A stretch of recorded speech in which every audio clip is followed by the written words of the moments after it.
Hello everyone, मैं राजेश भंडारी आप सबका स्वागत करता हूं अपने चैनल इलेक्ट्रिकल अड्डा में। आज जो मैं आप सबके सामने जो नेक्स्ट वीडियो लेके आऊं वो लेके आऊं उत्तराखंड बोर्ड 2025 के जो बच्चे हैं, ठीक है, जो 2025 में अब अपना एग्ज़ाम देंगे बोर्ड का, तो उनके लिए इम्पॉर्टेंट वीडियो लेके आऊँ। ये जो वीडियो होगी वो क्लास 12 के जो फिजिक्स के बच्चे हैं उनके लिए होगी, क्योंकि इस वीडियो में हम इम्पॉर्टेंट प्रीवियस ईयर के 5 ईयर के क्वेश्चन सॉल्व करने वाले हैं। ठीक है, तो जैसा कि आपको पता होगा कि हमने एक सीरीज स्टार्ट करी थी जिसमें हम प्रीवियस 5 ईयर के क्वेश्चन कर रहे थे। तो फर्स्ट बुक के तो मैंने हाफ ईयरली से पहले कंप्लीट करवा दिए थे। ठीक है, तो उसके बाद भी बच्चों के कमेंट आ रहे थे कि जो सेकंड बुक है उसके भी इंपॉर्टेंट क्वेश्चन कराने के लिए। तो आज से जो है सेकंड बुक का जो फर्स्ट चैप्टर है रे ऑप्टिक्स, यानी जिसको हिंदी में प्रकाश तरंगिकी बोलते हैं, ठीक है, यानी प्रकाश बोलते हैं, ठीक है, तो उसका इम्पॉर्टेंट जो प्रीवियस 5 ईयर के क्वेश्चन है वो लेके आया हूँ। तो इसमें हमने जैसे कि आपको पता है कि फर्स्ट बुक के तो कंप्लीट कर दिए, आज से सेकंड बुक के स्टार्ट हो गए। ठीक है, तो इस वीडियो में आपको सेकंड बुक का फर्स्ट चैप्टर उसके इंपॉर्टेंट क्वेश्चन मिल जाएंगे और उनके सॉल्यूशन में मिल जाएंगे। तो यहाँ पे जो ये वीडियो होगी हिंदी प्लस इंग्लिश दोनों मीडियम के बच्चों के लिए होगी। ठीक है, तो दोनों मीडियम के बच्चे जो हैं ये इस वीडियो को देख सकते हैं। और जैसा कि आपको पता है कि इससे पहले हमने एक सैम्पल पेपर जो इस बार 2025 में जो क्वेश्चन किस तरीके से क्वेश्चन आएंगे वो मैंने करवा दिया है, आप वो भी जाके देख सकते हो। मैं उसका लिंक इसके डिस्क्रिप्शन में भी डाल दूंगा या प्ले लिस्ट में जाके भी आप देख सकते हो। वहाँ पर मैंने एक फिजिक्स का और एक केमिस्ट्री का सैम्पल पेपर भी सॉल्व करवाया है। ठीक है, तो वो भी आपको करना ज़रूरी है। देखो आप लोगों की कितनी अच्छी प्रैक्टिस हो जाएगी अगर आपने इतने क्वेश्चन कर लिए, तो ये लगा लो आपके कोई क्वेश्चन पेपर में छूटेगा ही नहीं। ठीक है, यानी प्रीवियस 5 ईयर के क्वेश्चन मैं करवा रहा हूँ। ठीक है, एक हाफ ईयरली का पेपर मैंने सॉल्व करवा दिया है, एक सैम्पल पेपर मैंने सॉल्व करवा दिया है, अभी एक सैम्पल पेपर और रहेगा आपका। ठीक है, तो 2 सैम्पल पेपर हो जाएंगे और आपका भी प्री बोर्ड का पेपर होगा वो भी आपको सॉल्व करवा दूंगा। तो यानी इतने पेपर आपके, आप जब इतने पेपर कर लोगे 5, 6, 7, 8, यानी इतने प्रीवियस 5 ईयर के हो गए, एक हाफ ईयरली हो गया, एक सैम्पल पेपर 2 हो गए, 6, 7, 8 और एक प्री बोर्ड 9। तो अगर आपने इतने पेपर्स के क्वेश्चन कर लिए तो कोई क्वेश्चन आपका छूटेगा नहीं फिर। ठीक है, यानी उससे ही रिलेटेड क्वेश्चन आपके एग्जाम में आएंगे। तो इस तरीके से आप करोगे तो आपकी अच्छे से प्रैक्टिस हो जाएगी। ठीक है, बस ये है कि आप इनको बार बार इन्हीं क्वेश्चन को रिपीट ज़रूर करो। ठीक है, ऐसे नहीं कि एक बार पढ़ा और उसके बाद छोड़ दिया, उसको रिवाइज ज़रूर करो। ठीक है, उसके जैसे क्वेश्चन और करो, जैसे क्वेश्चन ये प्रीवियस 5 ईयर में या इन पेपर में आए हैं उन्हीं के जैसे क्वेश्चन बुक में जो होंगे उनको सॉल्व करो। ठीक है, डेरिवेशन उनको रटो। ठीक है, यानी रटो समझो जो भी करना है आपको। ठीक है, तो ये आपको करना है। तो इसमें जो सिलेबस होगा आपका, तो इस वीडियो में जो हम इतना सिलेबस इसका कवर करेंगे। ठीक है, इसके बाद जो इसके अंदर एक ऑप्टिकल इंस्ट्रूमेंट वाला था उसको मैं नेक्स्ट वीडियो में अलग से बनाऊंगा, क्योंकि वो लॉन्ग जो है उसकी जो डेरिवेशन होती है लॉन्ग जाती है, तो उसको अलग से नेक्स्ट वीडियो में बनाएंगे। ठीक है, तो इतना जो है जो सिलेबस है इसके अंदर हम कवर करेंगे, जिसके अंदर बहुत सारी इंपॉर्टेंट डेरिवेशंस आपकी आएंगी। ठीक है, तो देखते हैं। तो यहाँ पे ये इसका फर्स्ट क्वेश्चन है। ठीक है, तो जैसा कि मैंने आपको बताया है ये बहुत इंपॉर्टेंट है आपका। ठीक है, और सबसे टफ यूनिट इसको माना जाता है, तो इसलिए आपको इसको ध्यान से करना है और बार बार रिपीट ज़रूर करना। ठीक है, ऐसे नहीं कि एक बार पढ़ा और बस हो गया, नहीं, इसको बार बार आपको रिपीट करने की ज़रूरत पड़ेगी। ठीक है, तो देखते हैं इसमें। जैसा कि आपको पहला क्वेश्चन पूछा गया है कि एक अवतल दर्पण की वायु में फोकस दूरी, यानी एयर में फोकल लेंथ जो दे रखी है वो 25 सेंटीमीटर दे रखी है, किसकी, अवतल दर्पण की। ठीक है, तो जल में इसकी फोकल लेंथ कितनी होगी, यानी वाटर में कितनी होगी उसकी, तो वाटर में भी इसकी 25 की सेंटीमीटर रहेगी। ठीक है, क्योंकि जो कॉनकेव यानी कॉनकेव मिरर होता है आपके, यानी अवतल दर्पण होता है, उसकी फोकल लेंथ में कोई भी इफेक्ट नहीं डालता, नहीं मतलब उसकी फोकल लेंथ में कोई भी इफेक्ट नहीं पड़ता, चाहे आप उसे वाटर में रखो चाहे आप उसको एयर में रखो, यानी सेम ही रहती है। तो इसका आंसर जो होगा 25 सेंटीमीटर ही रहेगा आपका। आप देखो ये जो क्वेश्चन है ये थोड़ा डीप क्वेश्चन पूछा गया है, तो इसको आपको पता लग गया होगा किस तरीके से क्वेश्चन पूछा जाता है। ठीक है, यानी थोड़ा अच्छे से जो जिसने इसको डीपली पढ़ा होगा वो क्या है इस क्वेश्चन को करेगा। ठीक है, 1 नंबर में ही पूछा गया है ये। ठीक है, ऐसे नहीं कि बड़ा है, मतलब कोई ज़्यादा नंबर का है, मगर जो पूछा है वो अच्छा क्वेश्चन पूछा ही है। ठीक है, तो देखते हैं इसको। नेक्स्ट क्वेश्चन इसका नेक्स्ट क्वेश्चन जो यहाँ पे है आपका कि एक बीम ऑफ लाइट का मतलब होता है बहुत सारी लाइट। ठीक है, कन्वर्ज हो रही है एक पॉइंट पी पे, कन्वर्ज मतलब मिल रही है एक पॉइंट पे। ठीक है, जिसको हिंदी में अभिसारित बोलते हैं। एक पॉइंट P पे आपकी वो सारी लाइटें क्या हो रही मिल रही हैं। Now a lens is place in the path of the converging beam, यानी जो आपकी अभी सारी पुंज है उसके बीच में हमने एक लेंस को रखना है। ठीक है, यहाँ पे हमने एक लेंस रख दिया। अब वो आपका कॉन्वेक्स भी हो सकता है, कॉनकेव भी हो सकता है, यानी वो उत्तल भी हो सकता है, वो अवतल भी हो सकता है। दोनों की फोकल लेंथ यानी फोकस दूरी दे रखी है आपको। ठीक है, जो भी लेंस आप यहाँ पे रखोगे तो आपको बताना है कि अब वो लाइट जो है वो किस पॉइंट पे मिलेगी। ठीक है, अगर आपने यहाँ पे कॉन्वेक्स यूज़ करा है, ठीक है, यानी उत्तल लेंस यूज़ करा है, तो कहाँ पे अब ये दोनों लाइट जो होंगी मिलेंगी। जैसा भी ये P पॉइंट में मिल रही है तो अब वो यहाँ पे मिलेंगी या पहले में और दूर पे जाके मिलेंगी, तो वो आपको निकालना है। ठीक है, कि कॉन्वेक्स यूज़ करेंगे तो कहाँ पे मिलेगी और कॉनकेव यूज़ करेंगे तो कहाँ पे मिलेगी। आपको पता है ना, जैसे मान लो ये लाइट जो है दोनों लाइट पहले यहाँ पे मिल रही है, और अगर आपने यहाँ पे यूज़ कर दिया कॉन्वेक्स, ठीक है, तो कहाँ ये लाइट जो मिल रही हैं वो कहाँ जाएंगी, है ना, और कॉनकेव यूज़ करा तो कहाँ पे आपकी मिलेंगी वो आपको निकालना है। तो यहाँ पे जो आपका देखो पहला हमने यूज़ करा है कॉन्वेक्स के लिए, तो U आपको बोला था, जैसे U देखो U यहाँ पे कैसे पता लगाओगे आप, तो जहाँ पे आपकी सारी लाइट क्या हो रही है मिल रही है। अभी मान लो ये लेंस यूज़ नहीं कर रखा हमने, तो कैसा डायग्राम बनाएंगे हम, ऐसा बनाएंगे ना, सारी लाइट एक पॉइंट पे मिल रही है, तो ये जो पॉइंट होगा, ठीक है, वो आपके लिए U का काम करेगा, यानी ऑब्जेक्ट का काम करेगा। ठीक, तो जैसे ही हम यहाँ पे एक लेंस को रखेंगे, सपोज हमने पहला वाला कॉन्वेक्स लेंस यूज़ करा है, कौन सा कॉन्वेक्स यूज़ करा है, उत्तल जिसको बोलते हैं, तो उसकी अब ये जो पॉइंट होगा इस साइड मिलेगा, है ना, इस साइड बन रहा है। तो जब ये पॉइंट इस साइड बन रहा है तो यानी इसका यूज होगा क्या में लेंगे हम, पॉजिटिव में लेंगे, यानी 12 प्लस का 12 लेंगे। ठीक है, अगर ये इस साइड आता है तो माइनस में लेते हैं। ठीक है, तो यू पॉजिटिव हो गया, और कॉन्वेक्स के लिए अब इसका एफ जो होगा वो पॉजिटिव होगा, तो हमें वी निकालना है। ठीक है, तो ये आपका फॉर्मूला होता है 1/v minus 1/u equal to 1/f। यहाँ पे वैल्यू रखी u की और f की, तो जब आप इसको सॉल्व करोगे देखो ये वैल्यू रखने के बाद ये -12 उधर जाएगा तो ये प्लस का बनेगा, और इन दोनों का एलसीएम हमने लिया 60, तो 60 लिया तो यहाँ पे यानी आपको 3 की मल्टीप्लाई करनी पड़ेगी ऊपर नीचे, और यहाँ पे आपको 5 की मल्टीप्लाई करनी पड़ेगी, है ना। तो ये 5 और ये 3 कितना बन जाएगा, 8 बन जाएगा आपका। एलसीएम आप लोगों को आता ही होगा लेना, जैसे ये 1/20 प्लस 1/12, तो आपको बताइए इन दोनों को 60 करने के लिए हमें क्या करना पड़ेगा, इधर तो 3 की मल्टीप्लाई करनी पड़ेगी, ठीक है, और इधर हमें 5 की मल्टीप्लाई करनी पड़ेगी। तो ऊपर ये 3 और वहाँ पे 5 और नीचे दोनों का क्या हो गया 60, तो इस तरीके से 8/60 हो गया। अब हमें v निकालना है, ये तो 1/v है, तो v निकालने के लिए आपको इसका अपोजिट यानी उल्टा करना पड़ेगा, तो 60/8 हो जाएगा, डिवाइड करोगे 7.5 आएगा। तो यानी जो ये पहले जो लाइट मिल रही थी ना इस पॉइंट में मिल रही थी, जिसकी डिस्टेंस यहाँ से कितनी थी 12 सेंटीमीटर।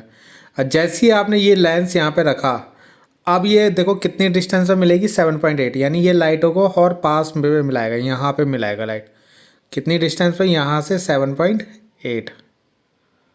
ठीक है, समझ में आ रहा है आपको।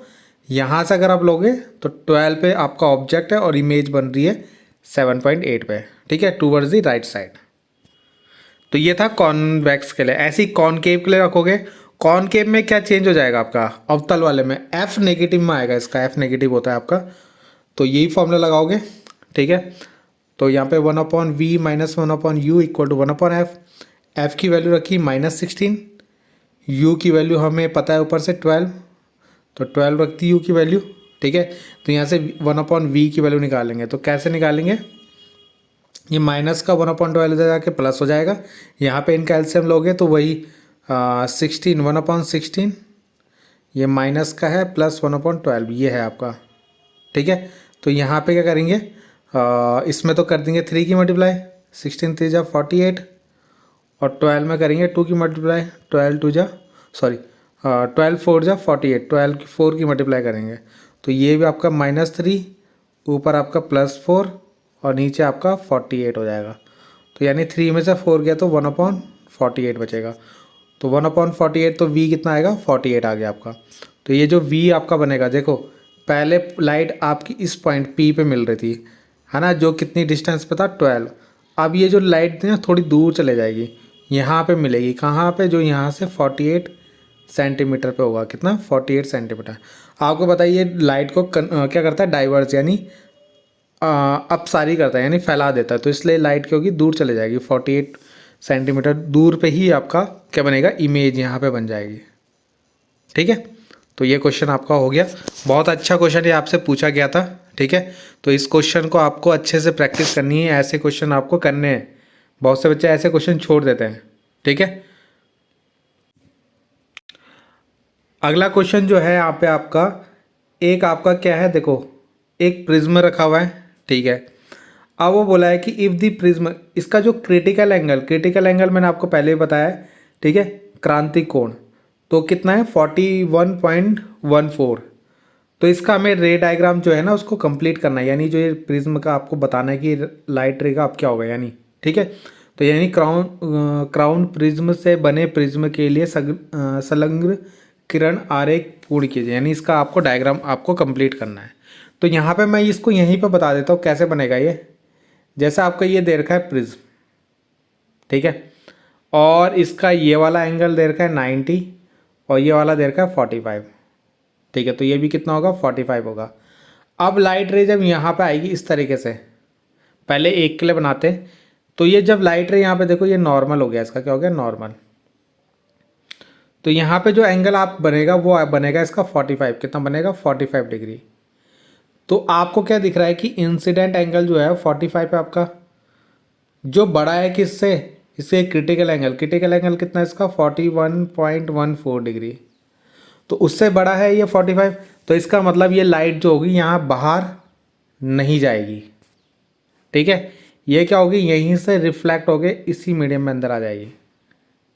ठीक, अब जब लाइट यहाँ पे आ जाएगी तो ये क्या होगा आपका? फिर से देखो यहाँ पे जब लाइट टकराएगी तो यहाँ पे अगर मैं यहाँ पे एक नॉर्मल खींचूँ आपका, तो यहाँ पे जो मैं आपका एक नॉर्मल डालूँ यहाँ पे ऐसे, तो ये वाला एंगल जो होगा अभी भी कितना होगा? 45 होगा। क्या होगा? 45। तो ये एंगल जो है आपका, एक मिनट है, कितना होगा? 45। ये एंगल अभी भी आपका क्रिटिकल एंगल से ज़्यादा है, तो यानी इसका फिर से रिफ्लेक्शन होगा आपका, और रिफ्लेक्शन होगा तो ये लाइट इस तरीके से यहाँ पे टकराएगी। यहाँ पे इसका कोई भी रिफ्लेक्शन नहीं होगा, तो ये सीधा क्या होगी? सीधा चले जाएगी बाहर। तो यानी जो लाइट आपकी ऐसा आई थी वो अब ऐसे टकराते हुए बाहर चले गई। ठीक है, सेम टू सेम एक लाइट ऐसे आई, यहाँ पे टकराएगी, सेम यहाँ टकराएगी और ऐसे होते हुए बाहर चले जाएगी। ठीक है, तो यहाँ पे जो इमेज आपकी बनी कैसे बनेगी? देखो यहाँ पे अगर कोई ऑब्जेक्ट ऐसे रखा हुआ है आपने, तो वो आपको ऐसे बनेगा यहाँ पे। ठीक है, इस शेप में बनेगा आपका, मतलब उल्टा बनेगा, इन्वर्टेड। ठीक है, तो ये अगर ऐसे है तो ये जो बनेगा वो ऐसे उल्टा बनेगा आपका। ठीक, तो ये इसका डायग्राम होगा, ये डायग्राम आपको यहाँ पे बनाना है। ठीक है, तो इसको देख लेना, आप बना लेना इसे। अगला क्वेश्चन जो है यहाँ पे कि N1 N2 अपवर्तनांक के, यानी N1 N2 रिफ्रैक्टिव इंडेक्स के दो माध्यमों, यानी दो मीडियम है आपके, जिसका रिफ्रैक्टिव इंडेक्स क्या है? एक का N1 है और एक का N2 है। ठीक है, रिफ्रैक्टिव इंडेक्स है उनका, यानी अपवर्तनांक है, को अलग करने वाले गोलीय पृष्ठ के लिए अपवर्तन का सूत्र, यानी स्फेरिकल सरफेस जो होती हैं उनका क्या करना है आपको? फॉर्मूला ड्राइव करना है। ठीक है, इस्टेब्लिश फॉर्मूला ऑफ रिफ्रैक्शन का फॉर्मूला लिखना है आपको for a spherical surface that is separating medium of refractive index N1 और N2, है ना। तो गोलीय पृष्ठ के लिए अपवर्तन का सूत्र आपको निकालना है, जिनका क्या है? N1 N2 क्या है? अपवर्तनांक है। तो ये आपकी एक डेरिवेशन है, तो देखते हैं इसको। तो ये इसका आंसर है कि refraction at concave spherical surface, यानी जो आपका अवतल गोलीय पृष्ठ के द्वारा जो अपवर्तन हो रहा है, क्या हो रहा है? अपवर्तन। ठीक है, तो ये हमें इस डेरिवेशन के अंदर करना है। अब यहाँ पे हिंदी मीडियम वाले ये बच्चे मत समझना कि यहाँ पे पूरा इंग्लिश में लिखा हुआ है। ठीक है, आपको मैं यहाँ पे हिंदी में बता रहा हूँ, क्योंकि ये आपकी डेरिवेशन है और डेरिवेशन में हिंदी का कुछ काम नहीं होता, ठीक है। अभी आप आगे देखोगे यहाँ पे कुछ आपको हिंदी या इंग्लिश में नहीं दिखाई देगा, मैं आपको बता दूंगा आपको क्या क्या लिखना है यहाँ पे, ठीक है। तो और हमने यहाँ पे इसका जो आपको पता है, अब यहाँ पे देखो कॉनकेव स्फेरिकल सरफेस कैसे बनाते हैं, यानी अवतल गोलीय पृष्ठ कैसे बनाते हैं, तो वो ऐसे बनता है आपका, ये आपने पढ़ा भी होगा इसको इस तरीके से, ठीक है। इसके बाहर यहाँ मीडियम N1 ले लेंगे, यहाँ अंदर N2 ले लेंगे, यानी ये विरल हो जाएगा आपका और ये आपका सघन हो जाएगा, यानी ये रेयर मीडियम, देखो रेयर मीडियम ले रखा है और अंदर डेंसर मीडियम ले रखा है, ठीक है। अब यहाँ पे ये डायग्राम बनेगा कैसे, तो सबसे पहले हमने यहाँ पे ले रखा है एक ऑब्जेक्ट के ले रखा, ऑब्जेक्ट ले रखा है हमने यहाँ पे, ठीक है। ऑब्जेक्ट मतलब वस्तु ले रखी है, तो यहाँ से ये लाइट गई इससे ऐसे ए पॉइंट पे, ठीक है। ये जो है ए पॉइंट हमने यहाँ पे ले रखा है।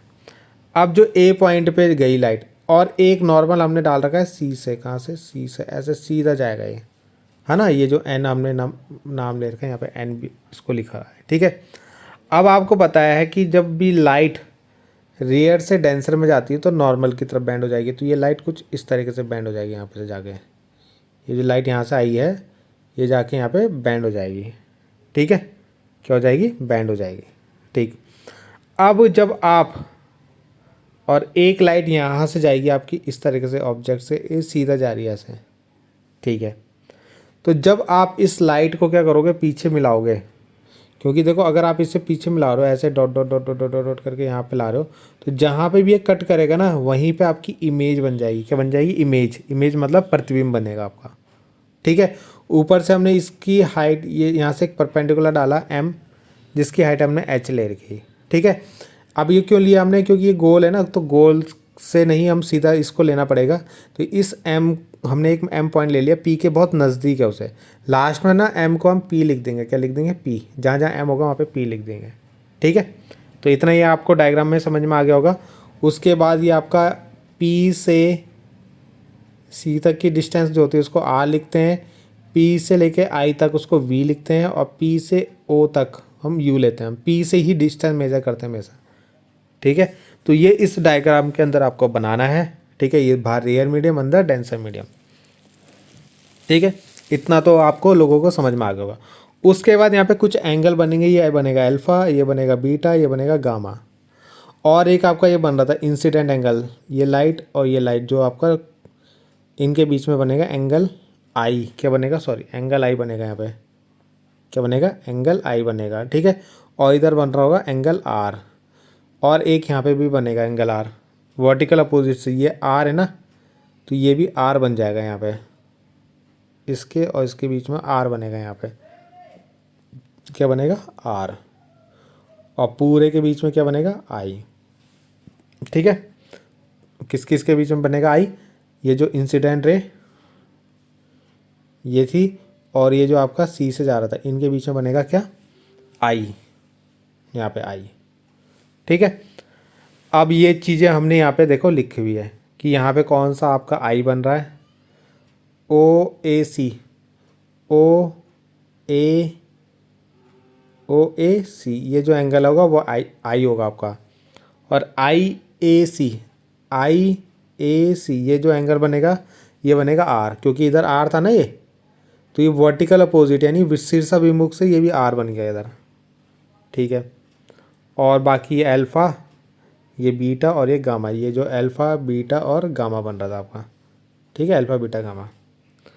अब आपको देखो सबसे पहले ट्रायंगल लेना है, ट्रायंगल ए ओ सी में, ठीक है। देखते हैं इसको,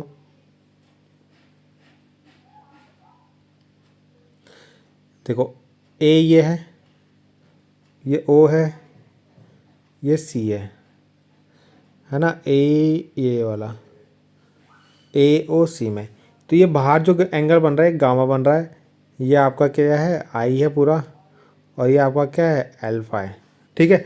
तो यहाँ पे आपने एक प्रॉपर्टी पढ़ी होगी कि एक्सटर्नल एंगल जो होता है वो इंटीरियर एंगल का सम होता है ट्रायंगल में, तो एंगल वाई को मैं ऐसे लिख दूंगा, एंगल आई प्लस एंगल अल्फ़ा, ठीक है। तो ये यहाँ पे लिखा हुआ है देखो, Y equal to angle gamma equal to I plus alpha.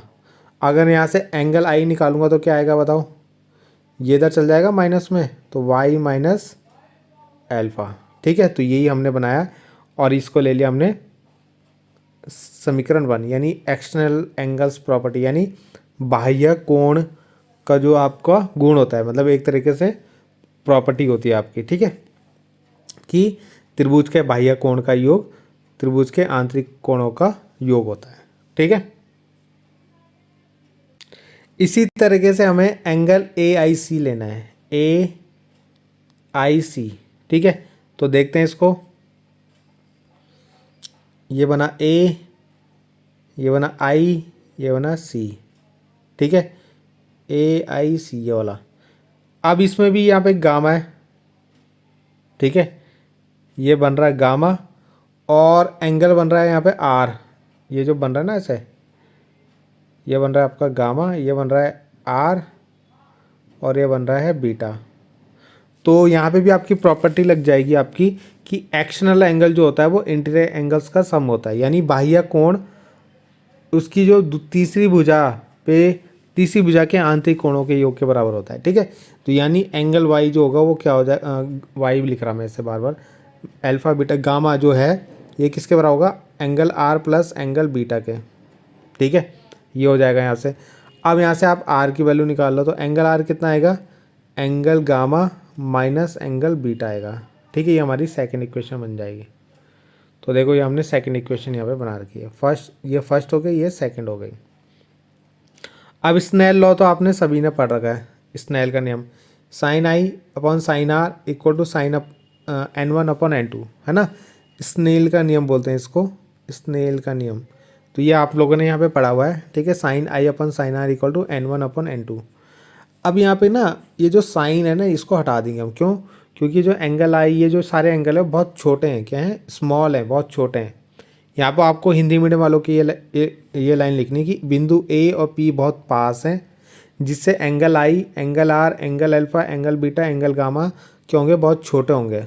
ठीक है, तो यहाँ पे हम जो साइन आई है उसको आई लिख देंगे और जो साइन आर है उसको आर लिख देंगे।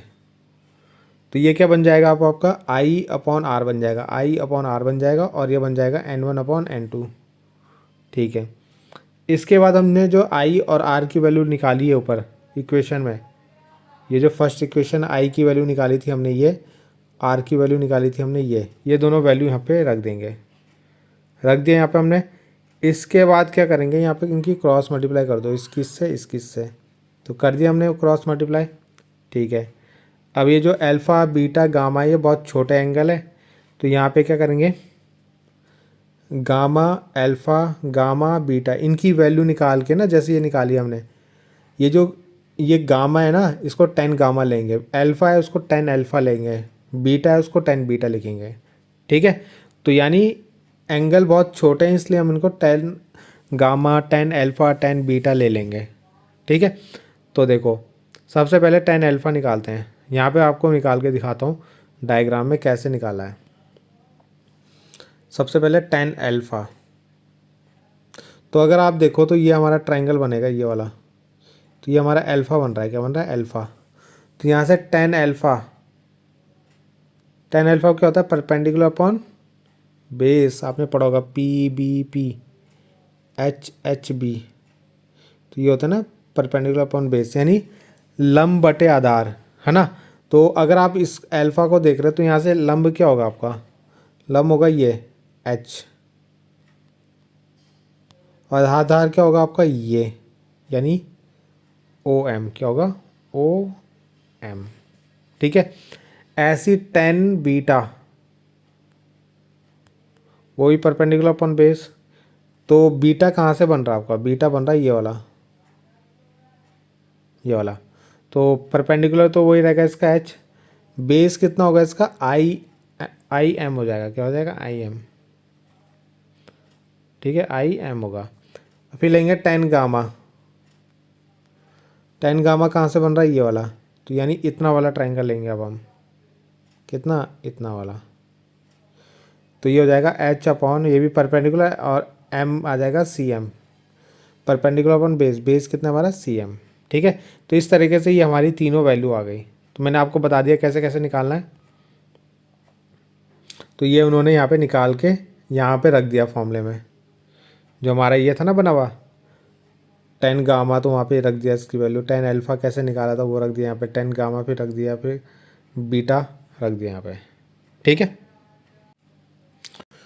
तो जैसे ही हमने यहाँ पे वैल्यू रख दी सारी, ठीक है, अब आपको पता है यहाँ पे एच एच एच एच है ना, तो इस साइड पे एच कॉमन लेके इधर भी एच कॉमन लेके इधर एच आएगा, इधर भी एच आएगा, तो दोनों एच को काट देंगे। ठीक है, तो एच का झंझट तो ख़त्म हो गया।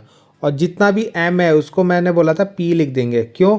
क्योंकि जो यहाँ पे डायग्राम बना था तो हमने जो ये एम पॉइंट लिया था और ये जो पी पॉइंट था बहुत पास है, तो पास है तो इसलिए एम को क्या ले लेंगे, पी ले लेंगे। ठीक है, तो जहाँ जहाँ एम है उसको पी लिखेंगे, क्योंकि डिस्टेंस हमेशा इस पी बिंदु से मापी जाती है। कहाँ से? पी से।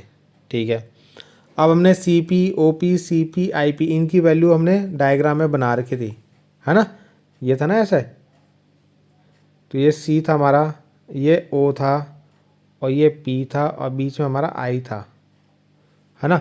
तो सी पी की डिस्टेंस थी हमारी आर, तो आर रख दिया हमने, और इस साइड हम माइनस लेंगे, कितना? माइनस, तो माइनस का आर रख दिया हमने। उसके बाद हमने ओ पी ये जो डिस्टेंस है इसको हमने यू लिया था, तो यू माइनस का रख देंगे इसको, तो माइनस माइनस ये प्लस हो गया यहाँ पे। फिर सी पी तो वही है आपका सी पी माइनस का आर, आई पी ये पूरा आई पी है ना, तो इसको ले लेंगे हम वी माइनस का, इधर की तरफ माइनस का वी, तो आई पी की वैल्यू रख दी हमने माइनस का वी, तो ये प्लस माइनस सॉरी माइनस का वी रखा तो माइनस माइनस प्लस हो गया है ना, या माइनस रखा तो ये माइनस माइनस क्या हो गया यहाँ पे, प्लस हो गया आपका। ठीक, उसके बाद हमने क्या करा, इस n1 की मल्टीप्लाई कर दी अंदर, इस n2 की मल्टीप्लाई भी अंदर कर दी। ठीक है, कर दी अंदर। उसके बाद r वाले जो दोनों हैं उनको एक साथ ले लिया और इन दोनों को एक साथ ले लिया। तो देखो कैसा करा हमने यहाँ पे, इसको इधर लाया मैं, तो n2 upon v minus n1 upon u लिख देंगे। ठीक है, उसके बाद इसको यहाँ ले जा लेंगे, तो n माइनस का n1 अपॉन r माइनस ये माइनस का तो उधर जाके प्लस हो गया n2 अपॉन आर, तो इसको ऐसे नहीं लिख सकते हम n2 minus n1 upon are. ठीक है, तो इस पूरे को हमने ऐसे लिख दिया, और इसको भी ये n2 upon V minus n1 upon U. ठीक है, तो इस तरीके से फॉर्मूला बनेगा। लॉन्ग डेरिवेशन है ये थोड़ा, तो आपको पॉइंट क्या है इसको अच्छे से करना पड़ेगा। ठीक है, तभी आपकी एग्ज़ाम में आप इसको कर पाओगे, वरना बीच में भूल जाओगे इसको। ठीक है, तो कम से कम 4-5 बार इसको ज़रूर करना। ठीक है, और इम्पॉर्टेंट डेरिवेशन है, दोनों ही कॉनकेव से भी कर सकते हो, कॉन्वेक्स से भी कर सकते हो, यानी उत्तल से भी और अवतल से भी। अगला क्वेश्चन है कि वायु के सापेक्ष कांच और जल के अपवर्तनांक, यानी कांच और जल दोनों के अपवर्तनांक दे रखा है। इसका 3/2 दे रखा है, इसका 4/3 दे रखा है। आपको कांच का जल के सापेक्ष निकालना है, कांच का जल के सापेक्ष निकालना है आपको। ठीक है, तो देखते हैं। तो ये आपको दे रखा है गिलास का वायु के सापेक्ष यानी एयर के रिस्पेक्ट में दे रखा है, तो 3/2। जब भी ऐसा बोला ना गिलास का एयर के रिस्पेक्ट में, तो गिलास और एयर ऐसे लिखते हैं इसको, है ना, यानी ऐसे लिखते हैं। कैसे? जैसे आपको बोला है कि कांच को हम गिलास लिखते हैं वायु के सापेक्ष, तो इधर वायु ए लिख देंगे। ठीक है, ऐसी आपका वाटर का एयर के रिस्पेक्ट में दे रखा, तो 4/3, है ना। वाटर यानी जल का वायु के सापेक्ष, तो जल यानी वाटर आएगा यहाँ पे W, और वायु के सापेक्ष मतलब A, इस तरीके से आपको दे रखा है। अब आपको गिलास का वाटर के रिस्पेक्ट में निकालना है, तो गिलास का वाटर के रिस्पेक्ट में कैसे निकलेगा, जो आपने पहले Ng दे रखा है और Nw दे रखा है ना, एयर के रिस्पेक्ट में, उन दोनों को यहाँ पर डिवाइड करेंगे, तो 9/8 आपका आंसर आ जाएगा, और डिवाइड करोगे तो 1.12 आ जाएगा, तो 9/8 इसका राइट आंसर होगा। अगला क्वेश्चन पूछा है कि when light enter from medium to other medium frequency is change, यानी जब लाइट एक मीडियम से दूसरे मीडियम में जाती है, यानी एक माध्यम n1 से दूसरे माध्यम n2 में जाती है जब लाइट, तो क्या उसकी फ्रीक्वेंसी यानी आवर्ती में परिवर्तन होता है? तो कोई भी परिवर्तन नहीं होता आपका। ठीक है, तो ये ध्यान रखना। अगला क्वेश्चन पूछा गया कि एक उत्तल लेंस है यानी एक कॉन्वेक्स लेंस है, उसको एक तरल पदार्थ में डुबोए जाते हैं यानी उसको लिक्विड में डिप किया जाता है। हुज रिफ्रैक्टिव इंडेक्स इज, जिसका refractive index, whose refractive index is equal to the refractive index of lens, यानी जिस जो आपका लेंस है उसको जिस लिक्विड में डुबोया यानी जो लिक्विड है, तो इसका रिफ्रैक्टिव इंडेक्स और इसका रिफ्रैक्टिव इंडेक्स बराबर है, यानी अगर इसका n है तो इसका भी n है, अगर इसका x है तो इसका भी x है, जिस लिक्विड में हम उसको डुबो रहे हैं। ठीक है, तो उसकी फोकस दूरी कितनी होगी, उसकी फोकस दूरी यानी फोकल लेंथ कितनी होगी। क्वेश्चन समझ में आया? यानी हमारा कोई एक लेंस है, उत्तल लेंस है, इसका रिफ्रैक्टिव इंडेक्स सपोज n है, तो जिस लिक्विड में हम इसको डाल रहे हैं, डुबो रहे हैं, उसका रिफ्रैक्टिव इंडेक्स भी n ही है। तो देख तब उसकी फोकल लेंथ कितनी होगी। ठीक है, तो देखते हैं। तो ये हमने फॉर्मूला पढ़ा हुआ है, लेंस मेकर फॉर्मूला ये आपका। ठीक है, तो यहाँ पे क्या है, एन को क्या लिखते हैं हम, N G upon N L भी लिख सकते हैं। ठीक है, N G upon N L. अब क्या बोला उसने कि जो गिलास का रिफ्रैक्टिव इंडेक्स और लिक्विड का रिफ्रैक्टिव इंडेक्स जो बराबर है। ठीक है, तो जब आप इसको और इसको सेम रखोगे तो ये कट जाएगा, सॉरी 1 आएगा, यहाँ पे कट के 1 आएगा ना। तो जब ये 1 आएगा तो यहाँ पे 1 माइनस 1 कितना हो जाएगा, 0। तो 1 अपॉन एफ इक्वल टू 0 बन जाएगा, क्योंकि 0 की मल्टीप्लाई पूरे से करोगे तो पूरा 0 बन जाएगा। और यहाँ से f कितना आएगा, देखो 0 यहाँ पे 1 के डिवाइड में आएगा, f उधर जाएगा, तो 0 से 1 का भी डिवाइड नहीं होता है ना, तो ये इन्फिनिटी आ जाएगा। f क्या हो जाएगा, इन्फिनिटी, यानी अनंत चला जाएगा। तो उसकी फोकल जो फोकस दूरी होगी यानी फोकल लेंथ जो हो जाएगी वो इन्फिनिटी बन जाएगी, अनंत। अगला क्वेश्चन जो पूछा गया आपसे कि टर्म डिफाइंड क्रिटिकल एंगल, ठीक है, क्रांतिक कोण को समझाना है आपको। ठीक है, और उसके बाद एक क्वेश्चन दिया कि 15 सेंटीमीटर त्रिज्या वाले एक सिलेंडर, यानी एक सिलेंडर है जिसकी रेडियस कितनी है, 15 सेंटीमीटर है। ठीक है, यहाँ से यहाँ मतलब 50 कितना हो जाएगा, 15 सेंटीमीटर हो जाएगा इसका। ठीक है, के तल पर एक वर्णी प्रकाश का एक बिंदु S रखा हुआ है, यानी यहाँ पे एक प्रकाश स्रोत S रखा हुआ है। ठीक है, सिलेंडर में 7 सेंटीमीटर की गहराई तक, ऊंचाई तक पानी, यानी यहाँ पे जो इसकी हाइट है वो 7 है, कितनी है, 7। किरण आरेख बनाइए और पानी की सतह पर उस क्षेत्र की गणना कीजिए जिससे होकर प्रकाश वायु में निकलता है। यानी आपको डायग्राम बनाना है, तो आपको पता है यहाँ तक इसमें लिक्विड भरा होगा, तो लिक्विड भरा होगा तो क्या होगा, अब जब यहाँ से देखो, यहाँ से कैसे बनाएंगे, ये लाइट ऐसे जाएगी, ये लाइट ऐसे जाएगी यहाँ से, है ना। अब यहाँ पे मान लो टॉर्च है, तो टॉर्च से लाइट ऐसे जाएगी, इतना इतना एरिया कवर करेगा। तो ये बोल रहा है कि ये जो क्षेत्रफल है ये निकालना है आपको, जहाँ से लाइट यहाँ से बाहर जाएगी। ठीक है, यानी इसका एरिया निकालना है आपको, इतने इतने एरिया का। ठीक है ना। बाकी तो ये पानी है, तो जो लाइट सोर्स होगा यहाँ से इतने इतने एरिया में जाएगी, तो ये जो एरिया यहाँ पे बनेगा उसका क्या निकालना है आपको, एरिया निकालना है। ठीक है, तो नेक्स्ट क्वेश्चन जो यहाँ पे आप लोगों के लिए है कि आप लोगों को सबसे पहले तो यहाँ पे क्रांतिक कोण यानी क्रिटिकल एंगल की डेफिनेशन लिखनी है। ठीक है, क्रिटिकल एंगल की डेफिनेशन लिखनी है। ठीक है, उसके आगे आपका एक न्यूमेरिकल है, तो उस न्यूमेरिकल में क्या पूछा गया है कि आपका क्या है, a point source of monochromatic source S, यानी कोई सोर्स एस है, is capped at the centre of the bottom of cylinder, यानी कोई सिलेंडर है आपका इस तरीके से। ठीक है, उसके बॉटम में कहीं पे एक सोर्स एस रखा है, सोर्स मतलब मोनोक्रोमेटिक मतलब जहाँ से लाइट आपकी निकल रही हो। ठीक है, तो सपोज यहाँ पे हमने एक बल्ब लगा रखा है, सोर्स यहाँ पे से, है ना, जहाँ पे एस है वहाँ पे एक बल्ब है आपका, और कहाँ पे रखा हुआ है, सेंटर पे रखा हुआ है। ठीक है, रख दिया हमने यहाँ पे, centre of the bottom of the cylinder of radius, जो इसकी रेडियस है यहाँ पे वो कितनी है, इसकी जो रेडियस है वो है 15 है आपकी, कितनी है, 15 centimetre.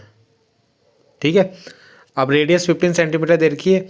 This cylinder contain water, ये जो वाटर है इसके अंदर वाटर है आपका। ठीक है, उसका रिफ्रैक्टिव इंडेक्स दे रखा है यानी अपवर्तनांक दे रखा है 4/3, यानी इस सिलेंडर के अंदर जो पानी है उसका अपवर्तनांक दे रखा है आपको, यानी रिफ्रैक्टिव इंडेक्स दे रखा है n 4/3। ठीक है, वाटर का। और इस सिलेंडर की हाइट आपको दे रखी है 7, ठीक है। आपको एक तो इसका रे डायग्राम, यानी रे डायग्राम कैसे बनेगा, यहाँ से आपकी लाइट जो निकलेगी इस तरीके से, ठीक है। अभी वो आपको दिखा दूंगा मैं, उसका डायग्राम बनाना है। और वो जो एरिया कवर करेगा यहाँ पे, देखो अगर मान लो यहाँ से कोई लाइट जल रही है आपकी ऐसे, है ना, ऐसे तो जाएगी लाइट, है ना। जैसे यहाँ पे मान लो आपने टॉर्च लगाई तो टॉर्च से इस तरीके से लाइट जाएगी। तो वो जो एरिया वहाँ पे कवर करेगा ना, ये जो ये सर्कल बन रहा है यहाँ पे, उसका आपको क्या निकालना है, एरिया निकालना है। जहाँ से आपकी ये लाइट सारी की सारी बाहर निकल रही होगी, इसी एरिया से निकलेगी ना लाइट बाहर, ये इस तरीके से, ठीक है। तो ये एरिया आपको फाइंड करना है, ठीक है। तो क्वेश्चन आप लोगों को समझ में आ गया होगा। तो सबसे पहले हम इसकी डेफिनेशन देखते हैं। तो यहाँ पे जो हम देखते हैं क्रिटिकल एंगल के बारे में सबसे पहले, ठीक है। क्रिटिकल एंगल बनता कैसे, जिसको हिंदी में क्रांति कोण बोलते हैं, ठीक है। तो इसको हम एक इस डायग्राम जो हमने बनाया इससे समझते हैं। तो इसमें क्या है, जब भी आपकी कोई लाइट डेंसर मीडियम से रियर मीडियम में जाती है, यानी सघन से विरल में जाती है, सघन से विरल में जाती है, तो आपको पता है कि जब ये लाइट जाएगी तो ये जैसे सपोज आपका ये नॉर्मल है, क्या है, नॉर्मल है। तो ये जो लाइट जा रही है इसको बोलते हैं हम इंसिडेंट रे, क्या बोलते हैं, इंसिडेंट रे, ठीक है। हिंदी में आपतित किरण बोलते हैं। और जब ये लाइट जाएगी तो ये क्या होगी, नॉर्मल से दूर हटेगी, ठीक।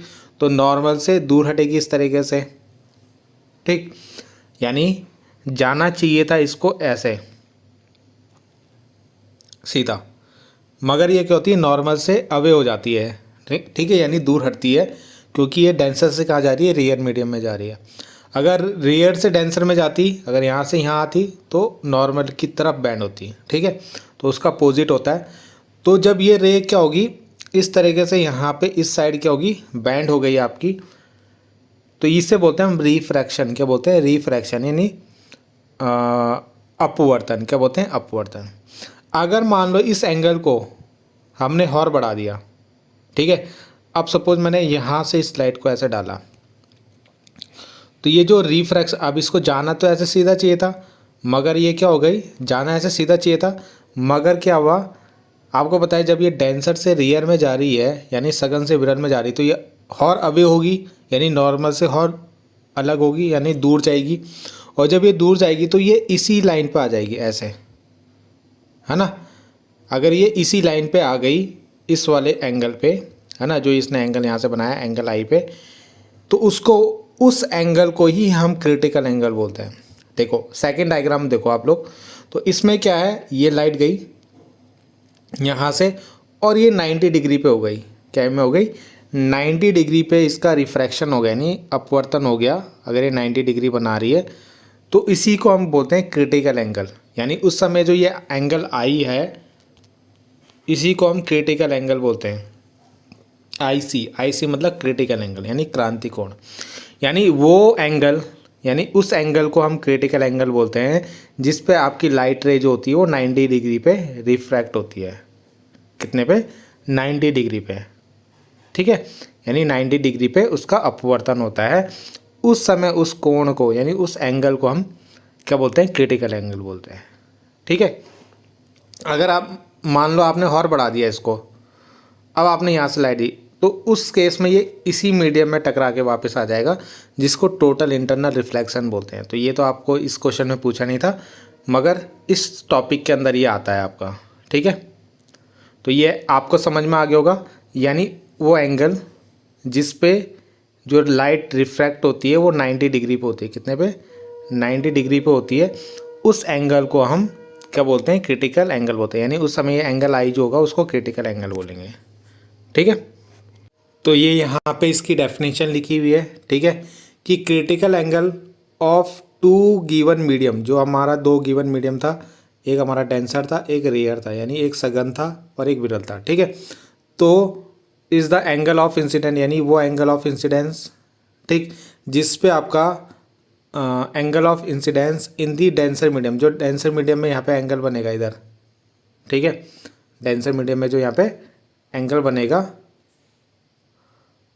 Denser medium for which the angle of refraction, जिसका एंगल ऑफ रिफ्रैक्शन कितना हो, 90 डिग्री हो, तो उस एंगल को ही हम क्या बोलेंगे, क्रिटिकल एंगल बोलेंगे। ठीक है, तो ये इसकी डेफिनेशन हो गई।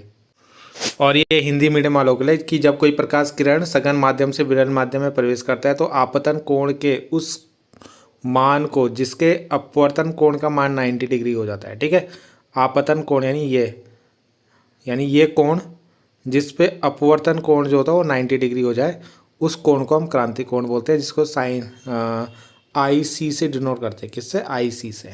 ठीक है, बाकी ये साइन C इक्वल टू 1/9। अभी ये जो न्यूमेरिकल था ना उसमें ये यूज़ होगा ये वाला फॉर्मूला। तो ये क्वेश्चन आपसे पूछा गया था। ठीक है, तो यहाँ पे क्या है, आपका वाटर जो है इसके अंदर भरा हुआ है उसका रिफ्रैक्टिव इंडेक्स दे रखा था आपको। तो वाटर का जो रिफ्रैक्टिव इंडेक्स आपको दे रखा है, ठीक है, एक मिनट, जो वाटर का रिफ्रैक्टिव इंडेक्स दे रखा है वो दे रखा है 4/3, यानी वाटर का यानी पानी का जो आपका अपवर्तनांक दे रखा है वो 4/3 दे रखा है। वो किसके रिस्पेक्ट में होगा? एयर के रिस्पेक्ट में लेते हैं हम लोग। ठीक है, इसकी हाइट दे रखी है 7, तो हाइट ले ली मैंने। अभी मैंने आपको क्रिटिकल एंगल वाला जब क्रांति कोण वाला पढ़ाया था तो उसमें ये फॉर्मूला दिखाया था sign C equal to 1/n। ठीक है, तो यहाँ पे वाटर दिया तो वाटर का रख दिया।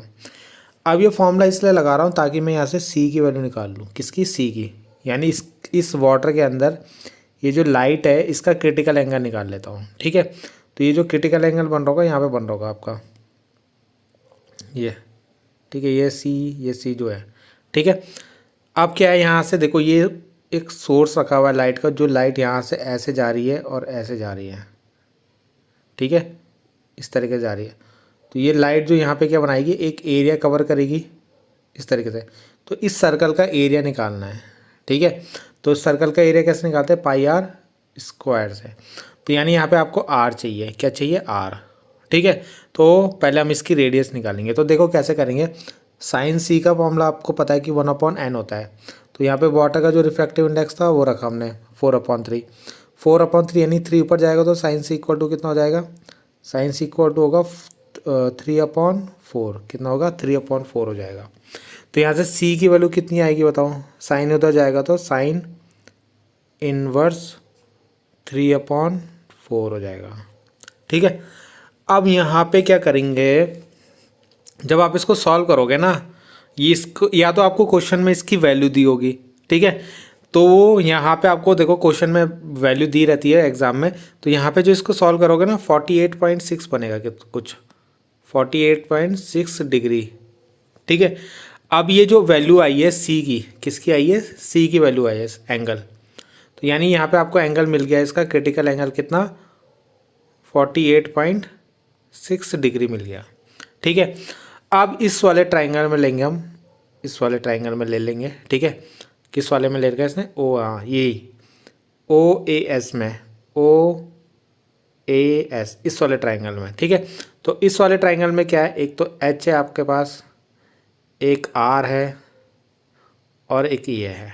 ठीक है, हमें तो R चाहिए ना, क्या चाहिए? R, क्योंकि एरिया निकालना है तो उसके लिए क्या चाहिए? πr चाहिए आपको। तो R कैसे निकालेंगे यहाँ पे? तो यहाँ पे आपको पता ही है हमारा एंगल बन रहा था C, कितना बन रहा था? ये C एंगल बन रहा है यहाँ पे। ठीक है, तो यहाँ से देखो tan C अगर हम निकालें, क्या लगाएं? tan C, तो क्या होता है? परपेंडिकुलर अपॉन बेस होता है। तो ये हो जाएगा परपेंडिकुलर यानी R, और बेस कितना हो जाएगा मेरा? H। क्या हो जाएगा? H। तो यहाँ से R की वैल्यू कितनी आएगी? H tan C। ठीक है, तो H की वैल्यू तो हमारे दे रखी है कितनी? 7। और tan C की वैल्यू कितनी है? C की वैल्यू अभी हमने निकाली थी 48.6, है ना। तो यहाँ पे C की जगह 48.6 रखोगे तो tan 48.6, इसकी वैल्यू भी आपको क्वेश्चन में दी होगी, तो ये आएगा 1.13। तो R की वैल्यू कितनी आ जाएगी? 7 तो है, 1.13 मल्टीप्लाई करोगे तो ये 7.94 सेंटीमीटर आ जाएगा। ठीक है, अब ये देखो यहाँ पे क्या एरिया वाले फॉर्मूले में रखोगे R की वैल्यू, है ना। तो जैसे आप R यहाँ पे रखोगे, इसको सॉल्व करोगे तो 198 आएगा। ठीक, तो इस तरीके से इसका एरिया निकल जाएगा जिसमें आपकी लाइट बाहर निकल रही है। देखो कितना अच्छा क्वेश्चन पूछा है आप लोगों से। ठीक है, ऐसे क्वेश्चन बुक में भी बहुत कम दिए होते हैं, तो इस तरीके के क्वेश्चंस की भी आपको प्रैक्टिस करनी है। ऐसे क्वेश्चन आपको छोड़ने नहीं है। ठीक है, तो यानी कुछ भी आपसे पूछ सकता है, ये आपको ध्यान रखना है। अब आप लोग मान लो पूरे साल भर प्रैक्टिस कर रहे हो और ऐसे क्वेश्चन अगर आप छोड़ दो और यही क्वेश्चन अगर एग्जाम में आ जाए तो आपके देखो 2-3 नंबर यहीं पे कट जाएंगे, ठीक है। और आप लोगों को पता है कि एक एक नंबर इंपॉर्टेंट है अगर आपको परसेंटेज बनानी है, ठीक। अब यहाँ पे देखो अगला क्वेश्चन जो है ना, ये आपको पूरा क्या है, अगर आप शॉर्ट में अगर आप लोगों ने इसे पढ़ा होगा तो आपने पढ़ा होगा लेंस निर्माता सूत्र यानी लेंस मेकर फॉर्मूला, ठीक है।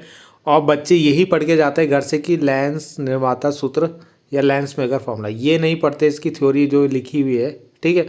और तब एग्ज़ाम में देखते हैं कि जो है ये क्वेश्चन लेंस मेकर फॉर्मूला तो एग्ज़ाम में आया ही नहीं है, जबकि ये पूरा क्या है आपका लेंस मेकर फॉर्मूला का ही क्वेश्चन है। यानी इस पूरे क्वेश्चन में ये बताया है कि क्या है, आपको प्रूव करना है लेंस मेकर फॉर्मूला कि एक ऑब्जेक्ट पॉइंट ऑब्जेक्ट है, ठीक है, वहाँ पे डबल कॉन्वेक्स लेंस है आपका यानी द्विउत्तल लेंस है, जिसका अपवर्तनांक यानी रिफ्रैक्टिव इंडेक्स n2/n1 आपको रखना है, जिसकी रेडियस ये लेनी है, ठीक है। तो इससे आपको लेंस मेकर फॉर्मूला ही करना है प्रूव। तो इस तरीके से ही पूछा जाता है और इस तरीके से ही पूछा जाता है कि आपको ये फॉर्मूला प्रूव करना है, तो ये भी आपका लेंस मेकर फॉर्मूला ही है। क्या है? लेंस मेकर फॉर्मूला, लेंस निर्माता सूत्र ही है आपका ये भी, ठीक है। तो दोनों तरीके से क्वेश्चन पूछा जाता है, तो आपको ये भी ध्यान रखना है कि क्वेश्चन किस तरीके से आपसे एग्जाम में पूछता है, ठीक है। तो यहाँ पे ये आपका लेंस मेकर फॉर्मूला है जो आपको प्रूव करके दिखाना था। तो यहाँ पे क्या आपको एक बायो कॉन्वेक्स लेंस लेना है आपको, यानी द्विउत्तल लेंस लेना है। अब द्विउत्तल लेंस का मतलब क्या होता है? जिसकी दोनों ही सरफेस उत्तल हो, यानी दोनों ही कॉन्वेक्स हो। जैसे ये वाली सरफेस और ये वाली सरफेस दोनों ही कॉन्वेक्स हो, ये भी और ये भी, ठीक है, दोनों ही क्या आपकी कॉन्वेक्स है। तो इसको हम बोलते हैं बायो कॉन्वेक्स लेंस। तो ये उसने थ्योरी में आपको लिखा था कि ऐसा लेंस आपको यूज़ करना है।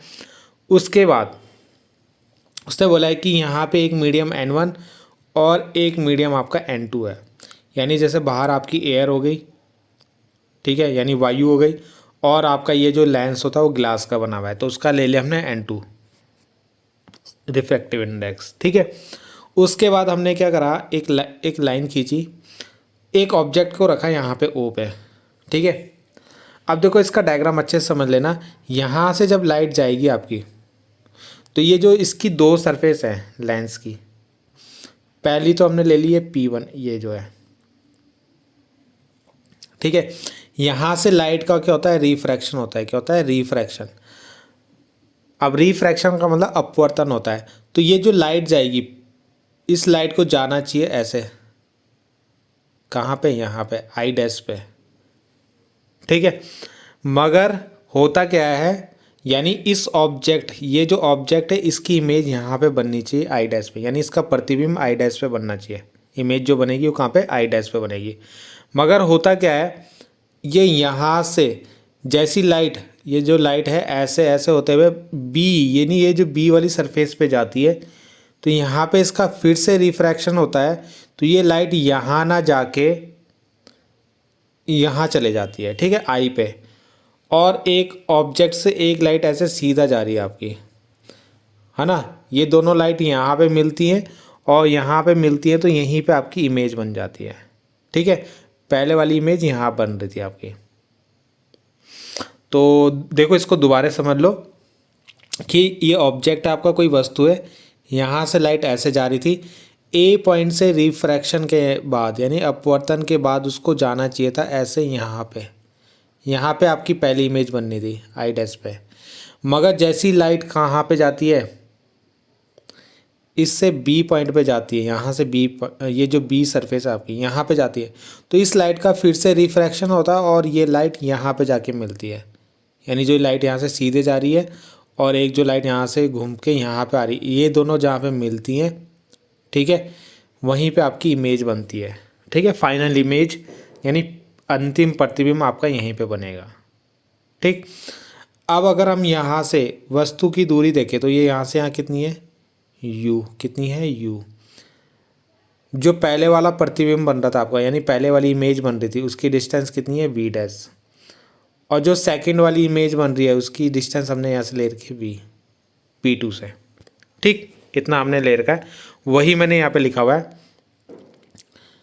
P1 से I डैश की जो डिस्टेंस है उसको हमने V डैश ले रखा है, और P2 से I की जो डिस्टेंस है उसको V ले रखा है। ठीक है, जो उनकी दूरी है वो ये ले रखी है आपको। अभी हमने थोड़ी देर पहले ये फॉर्मूला प्रूव किया था स्फेरिकल सरफेस वाला, यानी गोलीय पृष्ठ के द्वारा, है ना। तो ये वाला फॉर्मूला आया था हमारा N2/V minus N1/U equal to N2 minus N1/R। ठीक है, तो वो वाला फॉर्मूला यूज़ करेंगे हम यहाँ पे स्फेरिकल सरफेस वाला, यानी यहाँ पे हिंदी में आप लिख सकते हो गोलीय पृष्ठ का फॉर्मूला। ठीक है, गोलीय पृष्ठ अपवर्तन का, गोलीय पृष्ठ द्वारा अपवर्तन, गोलीय पृष्ठ द्वारा अपवर्तन। ठीक है, formula of refraction of spherical surface. ठीक है, ये फॉर्मूला हमने लिख लिया था। अब ये फॉर्मूला ना दोनों सरफेस के लिए लगाएंगे, पहले इसके लिए लगाएंगे और फिर इसके लिए लगाएंगे सेकंड सरफेस। तो पहले देखो ए के लिए लिखा हुआ है, तो यहाँ पे देखो इनकी वैल्यू पुट करनी है आपको, और कुछ नहीं करना। पहले वाली सरफेस के लिए ये हमारा u था, यहाँ से यहाँ, तो u तो u ही रहेगा। इसका जो v बना था पहले वाले का, v कहाँ बन रहा था, यहाँ पे, तो उसकी डिस्टेंस कितनी यहाँ पे v डैश, कितनी है v डैश। ठीक है, अब तो यहाँ पे v की जगह हमने कितना रख दिया, v डैश रख दिया, u की जगह u आएगा, और पहले वाले सरफेस के लिए जो r1 आएगा, यहाँ पे क्या आएगा, रेडियस होगी वो r1 होगी आपकी। ठीक है, ऐसी सरफेस बी के लिए लगाएंगे, तो बी के लिए फिर से ये वाला फॉर्मूला लेंगे। अब N2/V, ये जो सेकंड वाला था उसका V कितना था, उसके लिए V कौन सा था, उसके लिए V तो ये है ना, ये। ठीक है, तो V की जगह V रहेंगे अब, है ना। यहाँ से यहाँ तक की डिस्टेंस कितना लिखा मैंने, V। इस वाले के लिए U कौन सा होगा, U की जगह क्या रखेंगे, तो मैंने आपको बताया था इसके लिए जो U का काम करेगा ना वो ये करेगा। क्यों, देखो जब लाइट ऐसे गई पहले वाले से तो उसकी इमेज यहाँ बनी। ठीक है, अब जब वो लाइट सेकंड वाले पे गई तो उसके लिए ये ऑब्जेक्ट होगा और वो इसकी इमेज होगी। ठीक है, पहले वाले के लिए, पहले वाले के लिए ये U था और ये उसका V था। ठीक है, सेकंड वाले के लिए उसका U ये है और V ये है। ठीक है, तो सेकंड वाले के लिए ये U का काम करेगा और U से उसकी V इमेज बनेगी। तो यानी अब यहाँ से यहाँ तक की डिस्टेंस को क्या लिखा हमने, ठीक है, तो ये आपकी क्या है, V डैश ही है। ठीक है, क्या है, V डैश।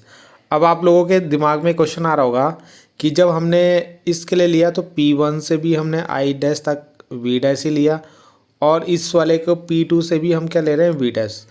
तो यानी P2 से I डैश की, P2 से I डैश है वो भी V डैश है, और P1 से अगर हम मापें तो वो भी हमारा V डैश है। तो ऐसा क्यों, क्योंकि ये जो लेंस होता है ना ये बहुत थिन होता है, बहुत पतला, तो इसकी जो थिकनेस होती है ना उसको हम नेगलेक्ट कर लेते हैं। क्या करते हैं, नेगलेक्ट, यानी हटा देते हैं। तो या तो आप P1 से मापो या P2 से नापो, दोनों सेम ही है आपका। ठीक है, अब आपने यहाँ पे दोनों इक्वेशन बना दी, अब हमारा काम ख़त्म। ये दो इक्वेशन, अच्छा बी वाले में क्या है, देखो पहले ए वाले और बी वाले को अगर हम देखें तो यहाँ पे देखो क्या है, N2 माइनस N1 है, और यहाँ पे आ रहा है N1 माइनस N2। ठीक, और यहाँ पे एक चीज़ और चेंज हो गया आपका, कि जो पहले V के ऊपर था वो N2 था, मगर यहाँ पे N1 है, और जो N1 था वो आपका N2 हो गया। ठीक है, और यहाँ पे भी N2 माइनस N1 था पहले, अब N1 माइनस N2 हो गया। तो क्यों हुआ ये ऐसा, क्योंकि सेकंड वाले केस में, पहले वाले केस में लाइट कहाँ जा रही थी, N1 से N2 में जा रही थी, N1 से N2 में जा रही थी, और सेकंड वाले केस में N2 से फिर से N1 में जा रही है। क्या है, बाहर क्या आपका N1 और अंदर क्या N2, तो सेकंड वाले में N2 से N1 में जा रही है। ठीक है, तो इसलिए फॉर्मूला भी आपका चेंज हो जाएगा, N1 आ जाएगा यहाँ पे, N2 आ जाएगा, N1 N2। ठीक, अब आपको इसको सेम बनाना है इसके जैसा, तो क्या करोगे, यहाँ से माइनस कॉमन ले लो बाहर, तो जैसे ही माइनस कॉमन लोगे तो N2 तो प्लस का हो जाएगा और N1 वाला आपका माइनस का हो जाएगा। ठीक है, ये बन गई हमारी सेकेंड इक्वेशन। अब इन दोनों इक्वेशन को ऐड कर दो, तो यहाँ पे जैसे आप जोड़ोगे इनको, इसको लिख दिया हमने यहाँ पे, इसको लिख दिया हमने यहाँ पे, फिर इसको लिख दिया हमने यहाँ पे और इसको लिख दिया हमने यहाँ पे। ठीक है, अब यहाँ से देखो n2 minus n1, n2 minus n1 common ले लिया, ब्रैकेट में क्या बचेगा 1/r1 माइनस 1/r2। और यहाँ पे देखो ये दोनों सेम है तो कट जाएंगे, तो यहाँ पे बनेगा 1/n1/v n1/u। ठीक है, अब यहाँ पे देखो इन दोनों में से n1 कॉमन ले लिया बार। ठीक, और यहाँ से भी हमने क्या ले लिया n1 कॉमन ले लिया बार, तो ये बना n2/n1 माइनस 1। अब n1 से n1 कट गया। ठीक है, 1/v माइनस 1/u को क्या लिखते हैं हम 1/f लिखते हैं। ठीक है, n2/n1 को हम लिखते हैं n, क्या लिखते हैं n। स्टार्टिंग में क्वेश्चन में बोला है कि n2/n1 को आप n ले लेना, क्या ले लेना n, तो n ले लिया हमने। ठीक है, 1/r1 माइनस 1/r2, तो इतना आप इसको यहाँ पे छोड़ सकते हो। ठीक है, यहाँ पे मैंने लिखा हुआ है n2/n1 को n ले लेना आपको, या इस तरीके से लिखोगे तो इसको ऐसे लिखते हैं। तो यहाँ पे आपका लेंस मेकर फॉर्मूला है वो इतना ही था। ठीक है, बहुत शॉर्ट में करवाया है, अगर आप इसको पढ़ने जाओगे तो बहुत लॉन्ग में आपको दिखेगा, तो मैंने यहाँ पे बहुत शॉर्ट में इसको कंप्लीट करवाया आपका। ठीक है, देखो ये अगला क्वेश्चन पूछा गया कि 6000 एंगस्ट्रॉम की एक वेवलेंथ है, आपकी तरंग दे रहे वेवलेंथ है। ठीक है, और उसका रिफ्रैक्टिव इंडेक्स n आपको दे रखा है, तो इसका आपको वेग यानी v निकालना है और आवर्ती यानी फ्रीक्वेंसी निकालनी है। ठीक है, क्या निकालनी, फ्रीक्वेंसी निकालनी है। ठीक है, f से भी डिनोट कर सकते हैं और न्यू से भी डिनोट कर सकते हैं उसको। तो ये इसका आंसर है। तो जैसे कि आपको पता है कि वीडियो जो होगी थोड़ी लॉन्ग बनेगी, और आपको ये ध्यान रखना है कि क्वेश्चन आपको सारे करना है कि आपको पता लगेगा कैसे कैसे क्वेश्चन पूछे जाते हैं। देखो ये क्वेश्चन भी आपसे पूछा जाता है इस तरह का। ठीक है, तो ये भी आप इसमें ध्यान रख सकते हो। तो जो अगला क्वेश्चन है आपको सबसे पहले यहाँ पे आपकी फ्रीक्वेंसी निकालनी है। ठीक है, ठीक है, तो फ्रीक्वेंसी को हम न्यू से डिनोट करते हैं c/λ, ये हमारा फॉर्मूला होता है। तो c की वैल्यू, लाइट की स्पीड कितनी होती है 3 × 10⁸, वो रख दिया हमने। ठीक है, और नीचे हमने जो हमें एंगस्ट्रॉन्ग में देखा था लैम्डा कितना 6000 एंगस्ट्रॉन्ग, तो एंगस्ट्रॉन्ग को मीटर में कैसे चेंज करते हैं 10⁻10 से मल्टीप्लाई करते हैं। ठीक है, तो ये हमने यहाँ पे लिख देना है, सॉरी, तो यहाँ पे इन दोनों को डिवाइड करोगे तो ये आंसर आएगा। अब ये एक चीज़ याद रखना, फ्रीक्वेंसी कभी भी चेंज नहीं होती, जब उसका रिफ्रैक्शन होता है तो रिफ्रैक्शन यानी अपवर्तन होता है, तो फ्रीक्वेंसी में कोई भी परिवर्तन नहीं आता, यानी आवर्ती में कोई भी परिवर्तन नहीं आता। तो इसी आवर्ती का यूज़ करके हम यहाँ पे स्पीड भी निकाल लेंगे। ठीक है, तो स्पीड ऑफ लाइट का फॉर्मूला क्या होता है, सॉरी स्पीड ऑफ लाइट, तो ये आपकी c की वैल्यू हो गई। ठीक है, अच्छा स्पीड ऑफ लाइट आप निकाल रहे हो किसकी, तो यहाँ पे जो स्पीड ऑफ लाइट निकाल रहे हैं हम वो मीडियम में निकाल रहे हैं। ठीक है, किस में निकाल रहे हैं, मीडियम में। तो यहाँ पे जो स्पीड होगी इसको v से नोट करेगा c/n। ठीक, तो c की वैल्यू रखी और n से उसको डिवाइड कर दिया, तो 2 × 10⁸ मीटर पर सेकेंड आपका ये आ गया। ठीक है, अगर आपको यहाँ पे इसकी वेवलेंथ में निकालनी है तो आप क्या कर सकते हो, जो आपकी लैम्डा का फॉर्मूला क्या होता है, जो अभी आपने लैम्डा का फॉर्मूला अपने ऊपर देखो, यहाँ पे लैम्डा का फॉर्मूला क्या हो रहा होगा, जैसे न्यू इक्वल टू होता है c/λ, तो यहाँ से लैम्डा बराबर कितना आ जाएगा c/न्यू। ठीक है, अब यहाँ पे जो स्पीड होगी मीडियम में वो कितनी होगी, c की जगह हम v रख देंगे, क्या रखेंगे v, और नीचे आपका क्या रहेगा फ्रीक्वेंसी, सॉरी c/न्यू रहा होगा ना ऊपर वाला, ये कितना रहा होगा न्यू, है ना, ये आएगा ना यहाँ नीचे, तो ये न्यू होगा। अब हम अगर हमें c की जगह क्या ले लेंगे, मीडियम में निकालना है, ये जो वेवलेंथ है ना मीडियम की है। ठीक है, तो ये कितना हो जाएगा v/c की जगह v रखेंगे और न्यू, तो जो आपका v निकला 2 × 10⁸ वो रख देंगे ऊपर, और न्यू रखेंगे क्या, ये जो अभी हमने निकाला था फ्रीक्वेंसी, तो इनको डिवाइड करोगे ये आंसर आएगा। तो लैम्डा जब आपका ये आ जाएगा, इसके बाद इसको एंगस्ट्रॉम में कन्वर्ट कर लेना। ठीक है, तो इतना ही क्वेश्चन में आपका क्वेश्चन का आंसर था। वैसे आपको यहीं तक पूछा था, तो आप इसको इतना ही ध्यान रखना। ठीक है, अगला क्वेश्चन यहाँ पे पूछा है कि the refractive index of a convex lens material is an, यानी जो कॉन्वेक्स लेंस हम बनाते हैं उसका जो मटेरियल होता है उसका रिफ्रैक्टिव इंडेक्स एन है, यानी उसका अपवर्तनांक क्या है, एन है। N1 अपवर्तनांक वाले किसी माध्यम में डुबो दिया जाता है, यानी इसको हम किसी ऐसे लिक्विड के अंदर रख देंगे, ठीक है, डिप करेंगे, जिसका रिफ्रैक्टिव इंडेक्स कितना है, N1, ठीक है। प्रकाश का एक समांतर किरण पुंज, यानी एक parallel beam of light incident कर रही है ऑन लेंस में, ठीक है, तो लेंस पे वो पड़ती है और उसमें जो पाथ होगा वो आपको बनाना है। रिफ्रैक्टिव जो रिफ्रैक्टेड रे होगी ना, वहाँ जब उस पर लाइट पड़ेंगी, तो सपोज यहाँ से जैसे लाइट इसमें पड़ रही है, ठीक है, यहाँ से सपोज इसमें लाइट पड़ रही है ऐसे, तो उस लाइट का आपको पाथ बनाना है कि किस तरीके से उसके बाद उसका डायग्राम बनेगा, ठीक है। तो इसके भी अलग अलग केस दिए हैं कि जब अगर N1 का रिफ्रैक्टिव इंडेक्स, यानी जो जिसके अंदर आपने उसको रखा है उसका रिफ्रैक्टिव इंडेक्स ज़्यादा हो ग्लास के रिफ्रैक्टिव इंडेक्स से, या उससे कम, यानी N1 का कम हो जिसके अंदर आपने डुबोया, या दोनों का बराबर हो, तो क्या होगा, ठीक है। तो देखते हैं इसका आंसर। तो यहाँ पे पहला है कि N2 जब ग्रेटर देन है N1 से, यानी जो एक गिलास है उसका रिफ्रैक्टिव इंडेक्स ज़्यादा है जिसके अंदर आपने उसको रखा हुआ है, ठीक है, उससे। तो ये याद रखना, N2 is greater than N1, वहाँ पे शायद N1 और N दे रखा है, तो आप ध्यान रखना इसको। तो यहाँ पे N2 तो गिलास का है, ठीक है, वहाँ पे इसका N दे रखा है क्वेश्चन में, N, और जो ये बाहर वाला है जिसके अंदर आपने रखा उसको N1, तो यानी यहाँ पे N ग्रेटर देन आप लिख सकते हो N1, ठीक है, अगर क्वेश्चन के अकॉर्डिंग आप चलोगे तो N is greater than N1। तो उस केस में क्या होगा, लाइट सारी की सारी एक पॉइंट पे मीट करेंगी, ठीक है।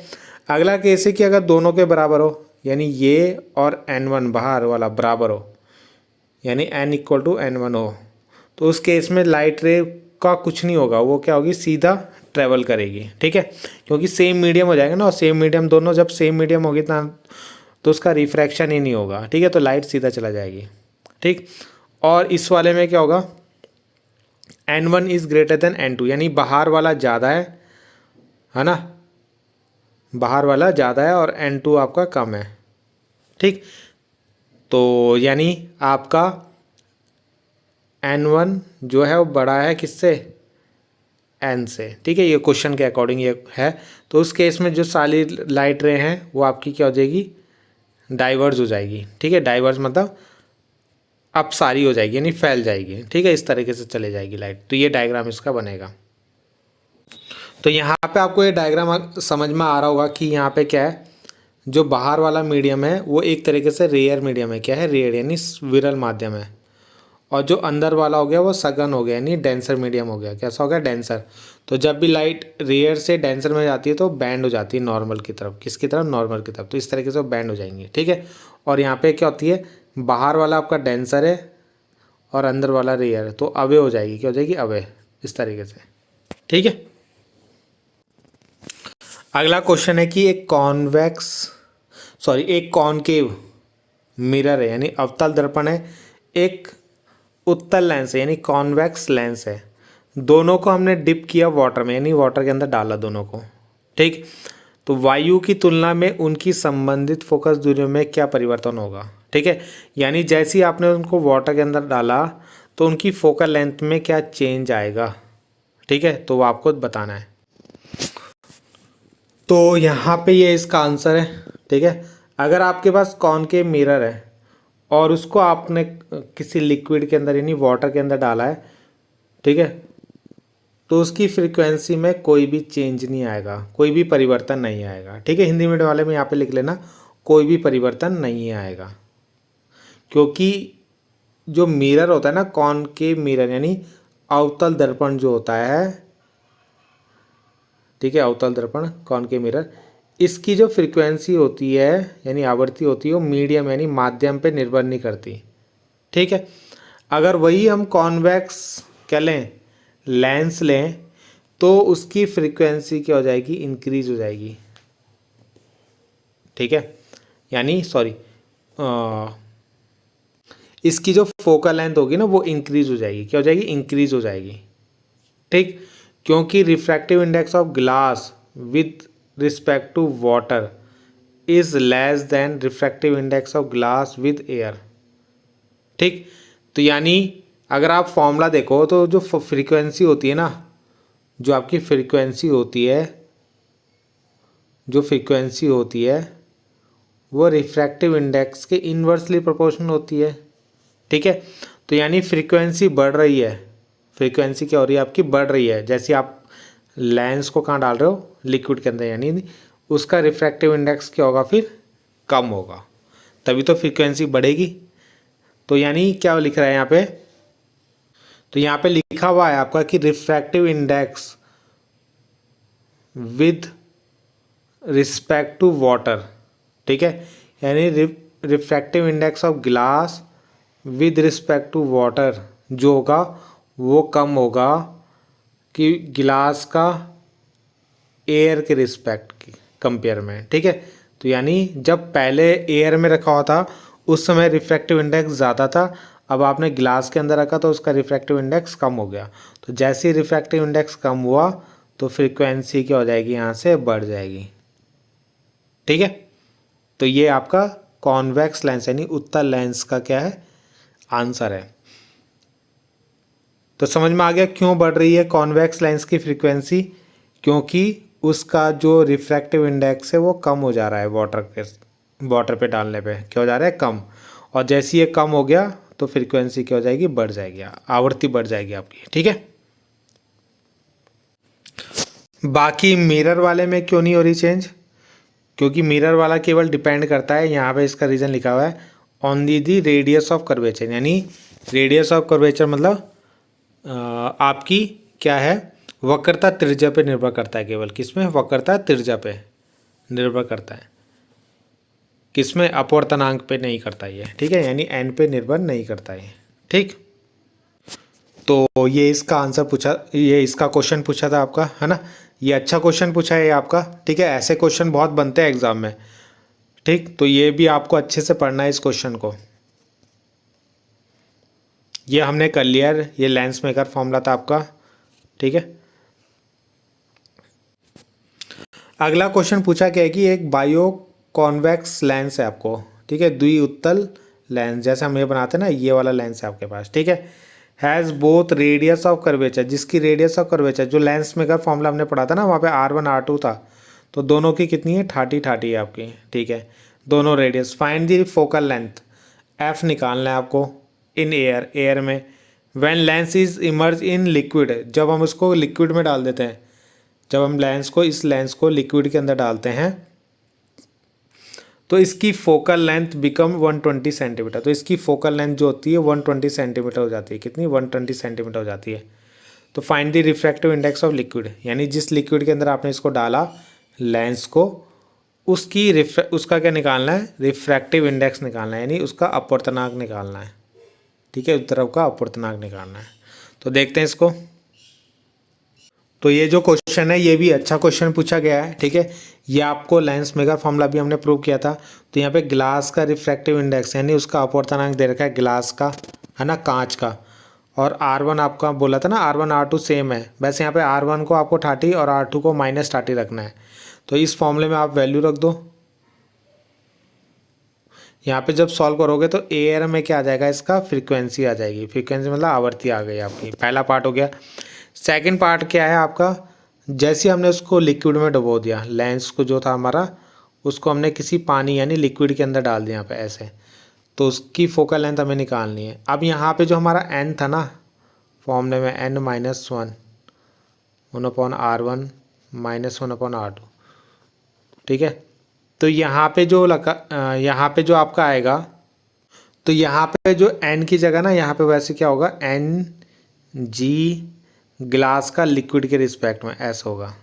ठीक है, अब यहाँ पे n की जगह हमने ये लिख दिया फॉर्मूले में। अब इस फॉर्मूले की वैल्यू कैसे निकालते हैं? Lng कैसे निकालते हैं हम? तो ये होता है Ng/NL। क्या होता है? Ng/NL।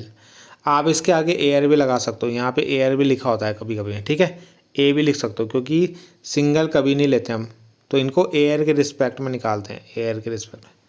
तो यहाँ पे आप इसको एन जी और एन एल भी लिख सकते हो, तो यही हमने यहाँ पे लिखा हुआ है, देखो ठीक है।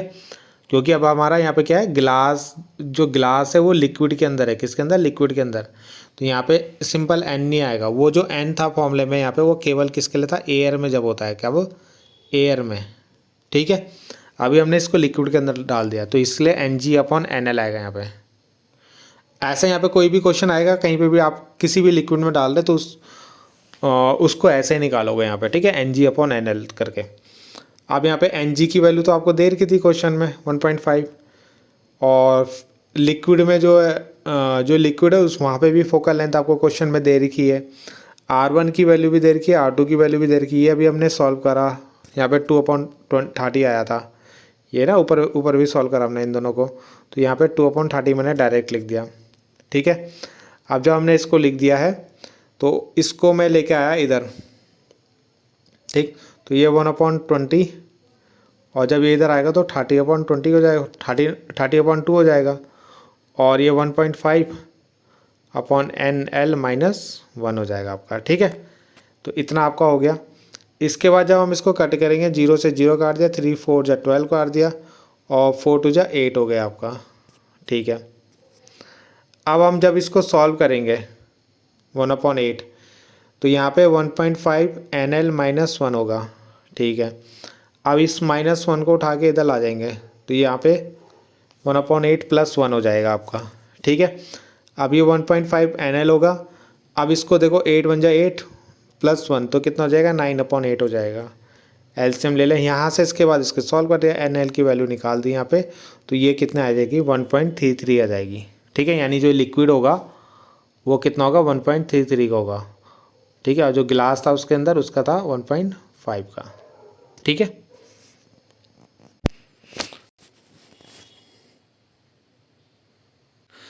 अगला क्वेश्चन पूछा गया है कि किसी 20 सेंटीमीटर फोकल लेंथ, 20 सेंटीमीटर क्या है,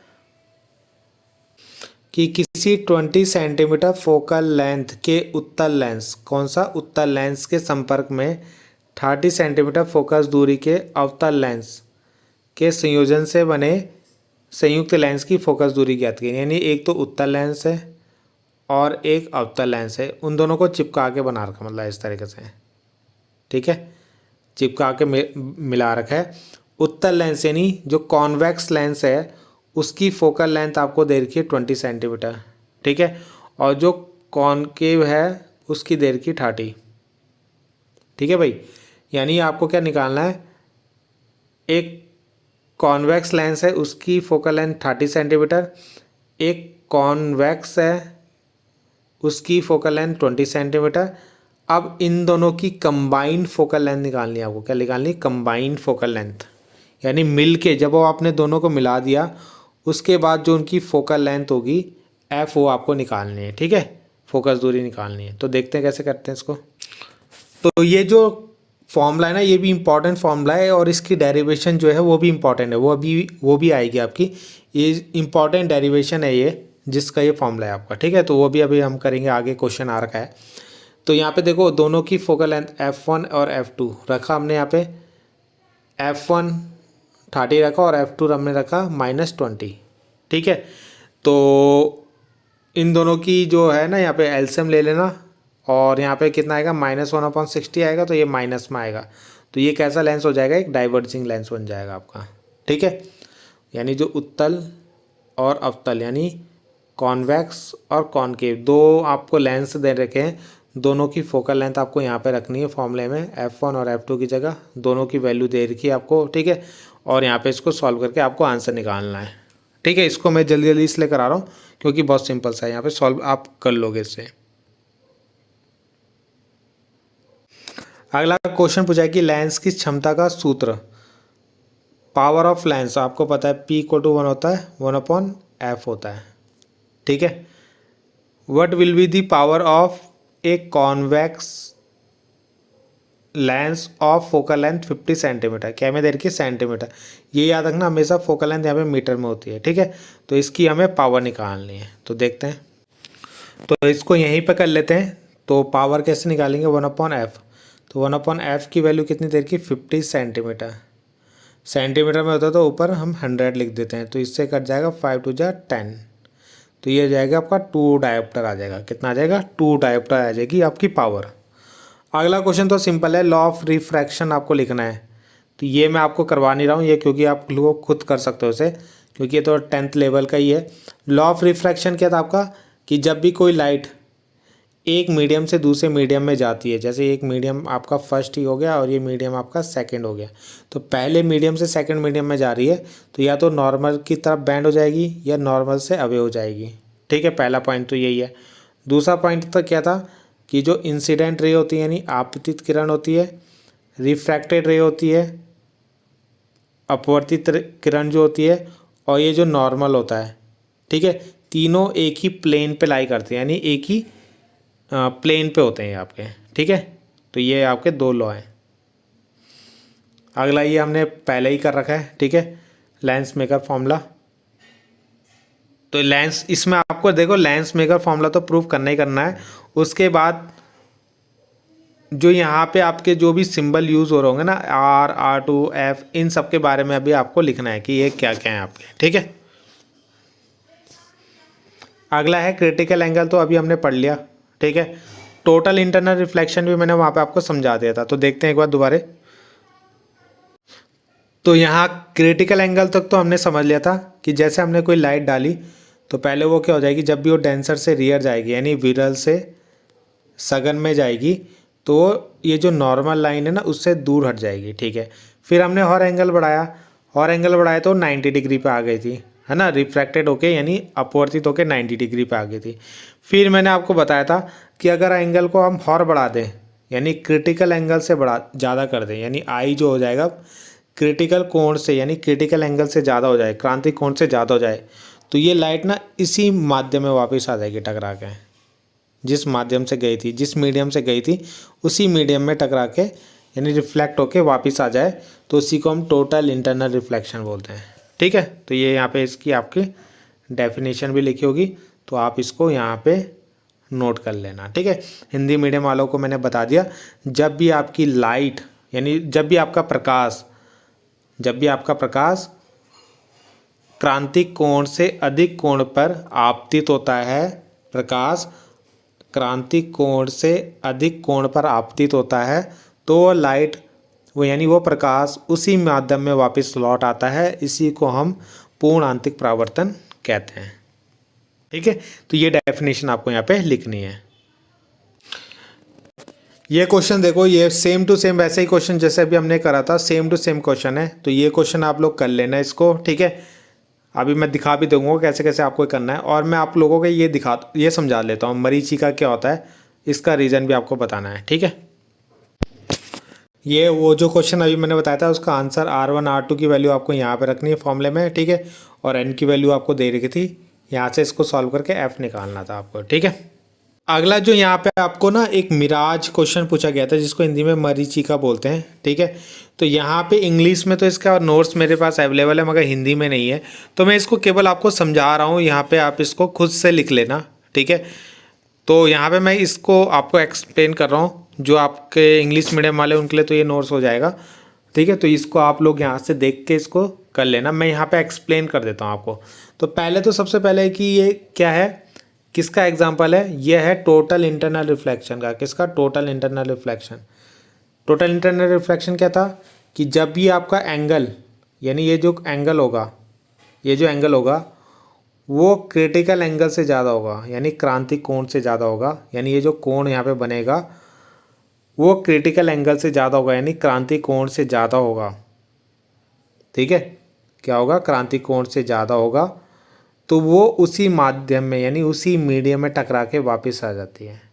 ठीक है, ये पॉइंट आपको यह ध्यान रखना है। और लाइट हमेशा डेंसर से रियर में जानी चाहिए यानी सघन से विरल में जानी चाहिए। कहाँ जानी चाहिए, विरल में जानी चाहिए।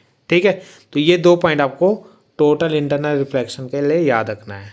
ठीक है, तो मिराज होता क्या है, जैसे कि रेगिस्तान में जब आप जाते हो, ठीक है, तो जब आपके सनी डेज होते हैं यानी जब धूप होती है बहुत तेज़, तो जो दूर आदमी खड़ा होता है ना उसको क्या दिखता है कि एक कोई पेड़ है तो उसकी वहाँ पे उसको उल्टी परछाई दिखाई देती है। कैसी? उल्टी परछाई, ठीक, यानी उसकी शैडो जो है उसको उल्टी दिखाई देती है। और जब उसको उल्टी दिखाई देती है तो उसको लगता है वहाँ पे पानी है। क्या है? वहाँ पे कुछ वाटर है। और जब वो उसके पास आता है तो वहाँ पे कुछ नहीं होता, पानी नहीं होता। तो इसी को हम बोलते हैं मिराज, कि वो जो उल्टा उसको इमेज दिखाई दे रही है ना, तो इसको मिराज ही बोलते हैं, यानी मरीचिका बोलते हैं हिंदी में, ठीक है। तो इसका रीज़न क्या है? तो यहाँ पे क्या होता है, जैसे आपकी धूप पड़ती है यहाँ पे, तो धूप पड़ने के कारण क्या होता है, जो ये आपकी ये जो जैसे धूप, यहाँ पे रेगिस्तान है, ठीक है, यानी रेत आपकी पूरी यहाँ पे सैंड है, तो यहाँ पे जब धूप पड़ती है तो ये नीचे वाली जो होती है हॉट एयर हो जाती है और ऊपर वाली थोड़ी ठंडी होती है, तो उसको कोल्ड एयर बोलते हैं, ठीक है। तो जो नीचे वाली होती है वो बन जाती है आपका रियर मीडियम, और ऊपर वाली जो बन जाता है वो हो जाता है डेंसर। कोल्ड वाली जो होती है डेंसर, ठीक है, यानी डेंसर मतलब सघन, और नीचे वाली रियर मतलब विरल। ये नीचे वाला विरल, ऊपर वाला सघन हो जाता है। तो जब आदमी दूर से देखता है, ठीक है, तो क्या होता है, जैसे मान लो ये लेयर है, ये लेयर अलग अलग लेयर है, तो जब लाइट देखता है तो लाइट जो होती है ऊपर, देखो जब वो देखेगा तो लाइट कहाँ से आ रही है? डेंसर से रियर की तरफ आ रही है, ऐसे है ना, ऊपर से नीचे की तरफ आ रही है। तो ये जो अलग अलग लेयर होती है ना, वहाँ पे उसका रिफ्रैक्शन होता है, यानी अपवर्तन होता है। जैसे मैं अगर यहाँ पे डायग्राम बनाऊँ, ये एक लेयर, एक ये है, एक ये है, एक ये है, और कोई बंदा यहाँ से देख रहा है जब, तो जब उससे लाइट आएगी, ठीक है, तो जब वो लाइट आएगी तो वो लाइट कैसे आएगी? मान लो ये पेड़ है आपका, ठीक है, ये पेड़ है, तो इस पेड़ से जब लाइट आएगी तो पहले वो लाइट आएगी ऐसे, है ना, तो यहाँ पे उसका क्या होगा, जैसे मान लो ये लाइट आई, तो यहाँ पे क्या है, लाइट कहाँ आ रही है? ऊपर से डेंसर है, नीचे रेयर है आपका, तो ये लाइट ना इस तरीके से यहाँ पे डेंसर से रेयर में आती रहती है, नीचे रेयर होता रहता है आपका, ठीक है। और ऐसे उसका क्या होता है, रिफ्रैक्शन होता रहता है। एक मिनट, ये जैसे लाइट आ रही थी तो पहले यहाँ पे आई, फिर यहाँ पे थोड़ा सा बैंड हो जाएगी, फिर यहाँ पे आएगी थोड़ा सा बैंड, क्योंकि डेंसर से कहाँ जा रही? रेयर में। ऐसे होते होते वो बैंड होती रहेगी, और एक टाइम ऐसा आएगा कि ये जो एंगल होगा, ये जो एंगल यहाँ पे बन रहा है, ये जो एंगल बन रहा है वो क्रिटिकल एंगल से ज़्यादा हो जाएगा। तो इस केस में लाइट लौट के उसी मीडियम में चल जाएगी, जिस मीडियम से आई थी उसी मीडियम में वापस चले जाएगी, यानी उसी मीडियम में चले जाएगी वापस, ठीक है, उसी माध्यम में वापस चले जाएगी। तो जो बंदा यहाँ खड़ा होगा उसको क्या दिखेगा? लाइट कहाँ से आ रही है? उसको देखेगा लाइट यहाँ से आ रही कहीं, तो यानी यहाँ पे उसको पेड़ दिखाई देगा, ठीक है। तो इसी को बोलते हैं मरीचिका, यानी क्या? मिराज। तो ये यहाँ पे आपको थोड़ा सा मैंने यहाँ पे एक्सप्लेन किया, बाकी आप इसको देख लेना, ठीक है। नोट्स यहाँ पे इंग्लिश मीडियम वालों के लिए तो है, मगर हिंदी मीडियम वालों के लिए नहीं है अवेलेबल। तो अगर मेरे को मिलेंगे तो मैं यहाँ पे स्क्रीन में उसको लगा दूंगा, ठीक है। अगला क्वेश्चन दिया है कि एक पावर, दो लाइन्स हमारे पास, एक की पावर ये, एक की पावर ये है, ठीक है, एक का +4, एक का -2 शायद हो गए, तो उनकी संयुक्त लेंस यानी कॉम्बिनेशन पावर निकालनी है आपको, फोकल लेंथ निकालनी है, कंबाइंड फोकल लेंथ निकालनी है। तो ये P1 है आपका, ये P2 है, ठीक है। तो P1 + P2 कर देंगे, पहले दो पावर दे रखी ना, तो दोनों को पहले ऐड कर देंगे। तो 4 में से 2 माइनस करोगे तो कितना बचेगा? 2 बचेगा। अब इसके आपको क्या निकालनी? Focal length. तो F इक्वल टू होता है 1/P, तो यानी 1/2, तो 1/2 मतलब 0.5 मीटर आएगा आपका, ठीक है। अगला क्वेश्चन भी देखो कितना अच्छा क्वेश्चन पूछा है कि पीले और लाल यानी रेड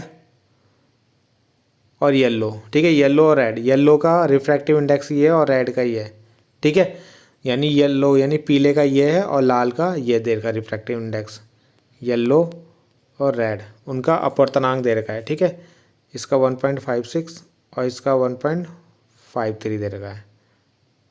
उसके बाद उसकी फोकल लेंथ दे रखी पीले वाले के लिए, पीले वाला जो लेंस है उसकी फोकल लेंथ दे रखी 20 सेंटीमीटर। तो रेड वाले, लाल वाले की आपको निकालनी है, ठीक है। तो देखते हैं कैसे करेंगे इसको। तो यहाँ पे आपको देखो फॉर्मूला आपको पता है यही होता है लेंस मेकर फॉर्मूला। तो यहाँ पे येलो और रेड की जो फोकल लेंथ है, जब आप इन दोनों का रेशियो निकालोगे ना, यहाँ पे यही फॉर्मूला, यानी यही वाला फॉर्मूला आप एक बार येलो के लिए निकालोगे, एक बार फॉर्मूला आपको रेड के लिए निकालोगे। तो जब आप इनका रेशियो निकालोगे ना, कुछ ऐसा मिलेगा, और यहाँ पे मिलेगा आपको NR-1 NY-1, ठीक है। तो यहाँ पे आपको रेड वाले का निकालना है, तो बाकी इसकी वैल्यू, इसकी वैल्यू, इसकी वैल्यू रख लेना, ठीक है, और यहाँ से आपका आंसर आ जाएगा, ठीक है। बाकी सब हमें दे रखा है ना। एन वाई भी हमें दे रखा है, एन आर भी हमें दे रखा है, एन वाई और एन वाई भी हमें, सॉरी एन वाई भी दे रखा है और एफ वाई भी दे रखा है यहाँ पे, ठीक है। तो सारी वैल्यू रख के इसका आंसर निकाल लेना। अगला क्वेश्चन जो आपसे पूछा था, टोटल इंटरनल रिफ्लेक्शन मैंने अभी समझा दिया था, उसके लिए कंडीशन पूछी है।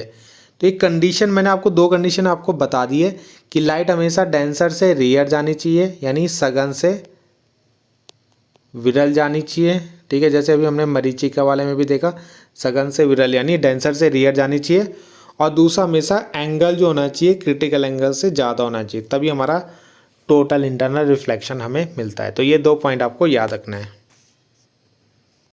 एक लास्ट क्वेश्चन जो है आपसे ये पूछा गया है कि अगर आपने 2 थिन लेंस को अगर कांटेक्ट पे रख दिया, जैसे ये 2 लेंस है, इनको ऐसे कांटेक्ट पर यानी चिपका के रख दिया, तो यहाँ से obtain the formula for combined focal length, यानी इन दोनों की जो कंबाइंड फोकल लेंथ होगी उसका फॉर्मूला। तो जैसे इसकी फोकल लेंथ f1 है, इसकी फोकल लेंथ f2 है, तो इनका जो कंबाइंड फोकल लेंथ का जो कंबाइंड फॉर्मूला बनेगा वो आपको यहाँ पे ऑब्टेन करना है, यानी उसको ड्राइव करना है, ठीक है। तो देखते हैं। तो यहाँ पे इस तरीके से मैंने क्या करा, 2 लेंस को इस तरीके से कांटेक्ट पे रख दिया, ठीक है, ठीक। अब एक लाइन आपकी इस तरीके से हमने बना दी। अब सपोज यहाँ पे कोई ऑब्जेक्ट है, क्या है, ऑब्जेक्ट है, ठीक है।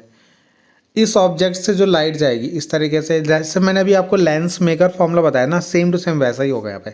तो ये जो लाइट जाएगी, अगर हम पहले ए वाले लेंस की बात करें, ए वाले लेंस की बात करें, तो ये जो लाइट यहाँ से, लाइट का जो रिफ्रैक्शन होगा यानी अपवर्तन होगा, वो कहीं यहाँ जाके मिल रहा होगा, कहाँ पे, यहाँ पे, जिसको हमने आई डैश ले लिया, ठीक है।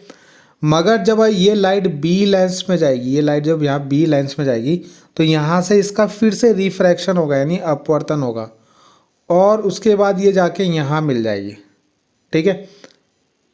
यहाँ पे इसको ले लेते हैं आई। तो अगर हम देखें तो पहले वाले लेंस की जो यहाँ से डिस्टेंस होगी उसको वी डैश ले लेते हैं, और सेकंड वाली जो इमेज है उसकी डिस्टेंस हम वी ले लेते हैं, क्या ले लेते हैं, वी। और ये तो हमारा ऑब्जेक्ट है, इसको हम यू ले लेते हैं, ठीक है। तो अगर मैं पहले वाले लेंस के लिए क्या करूँ, फॉर्मूला लगाऊँ, तो क्या होता है, 1/v minus 1/u equal to, इसकी फोकल लेंथ हमने f1 ले रखी, तो 1/f1, ठीक है। अब हमें यहाँ पे वैल्यू पुट करनी है, तो कैसे वैल्यू पुट करोगे बताओ। तो यहाँ पे जो v है हमारा कितना है, देखो पहले वाले लेंस के लिए v कितना था मेरा, v डैश कितना लिया था, v डैश, तो v की जगह v डैश रख दिया, है ना। u तो u ही रहेगा, और f की जगह f1 रख दिया। यहाँ से f1 हटा देना, या तो उसकी जगह f की जगह f1 लिख देना, ठीक है। ये हमारी फर्स्ट इक्वेशन बन जाएगी। ऐसी सेकंड वाले के लिए, अब सेकंड वाले का क्या है, जब आप इसका फॉर्मूला लिखोगे तो अब देखो v तो हमारा कितना था, सेकंड वाली की, सेकंड से जो इमेज बनी थी वो ये बनी थी आपकी, है ना। तो उसके लिए v कितना है, v रखेंगे। इसके लिए u कौन सा होगा, पहले वाले के लिए तो u ये था आपका, सेकंड वाले के लिए जो u का काम करेगा वो ये करेगा, आई डैश, ठीक है। सेकंड वाले के लिए u का काम कौन करेगा, ये आई डैश करेगा, किसके लिए, b वाले लेंस के लिए, ठीक है। तो जो आपका u होगा उसकी जगह क्या रखेंगे हम, v डैश रख देंगे, क्या रख देंगे, v डैश, ठीक। और f की जगह हमने f2 रख दिया। ये हमारी बन गई सेकंड इक्वेशन, ये फर्स्ट इक्वेशन, ये सेकंड इक्वेशन। दोनों को ऐड कर देंगे, क्या करेंगे, ऐड।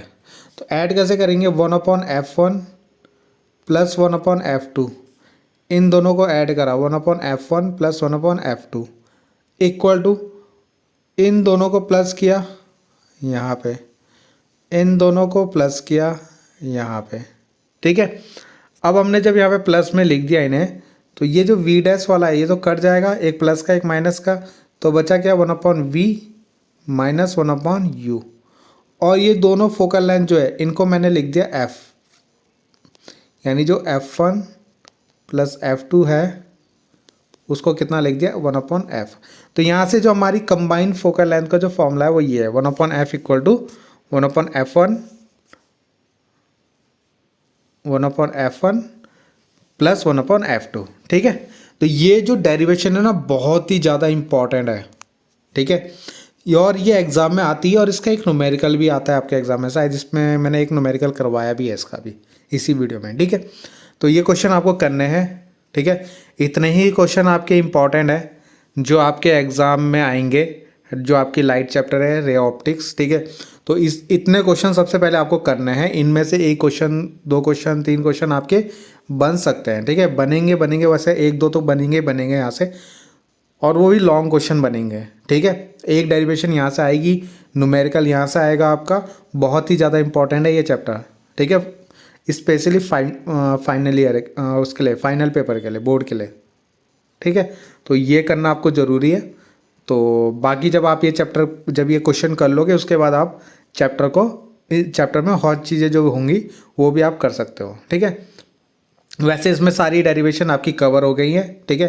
तो अगर आप ये कर लोगे तो बाकी डेरिवेशन भी आप इजीली कर लोगे और इनके न्यूमेरिकल भी कर लेना, ठीक है। तो बाकी मिलते हैं नेक्स्ट वीडियो में। Thank you.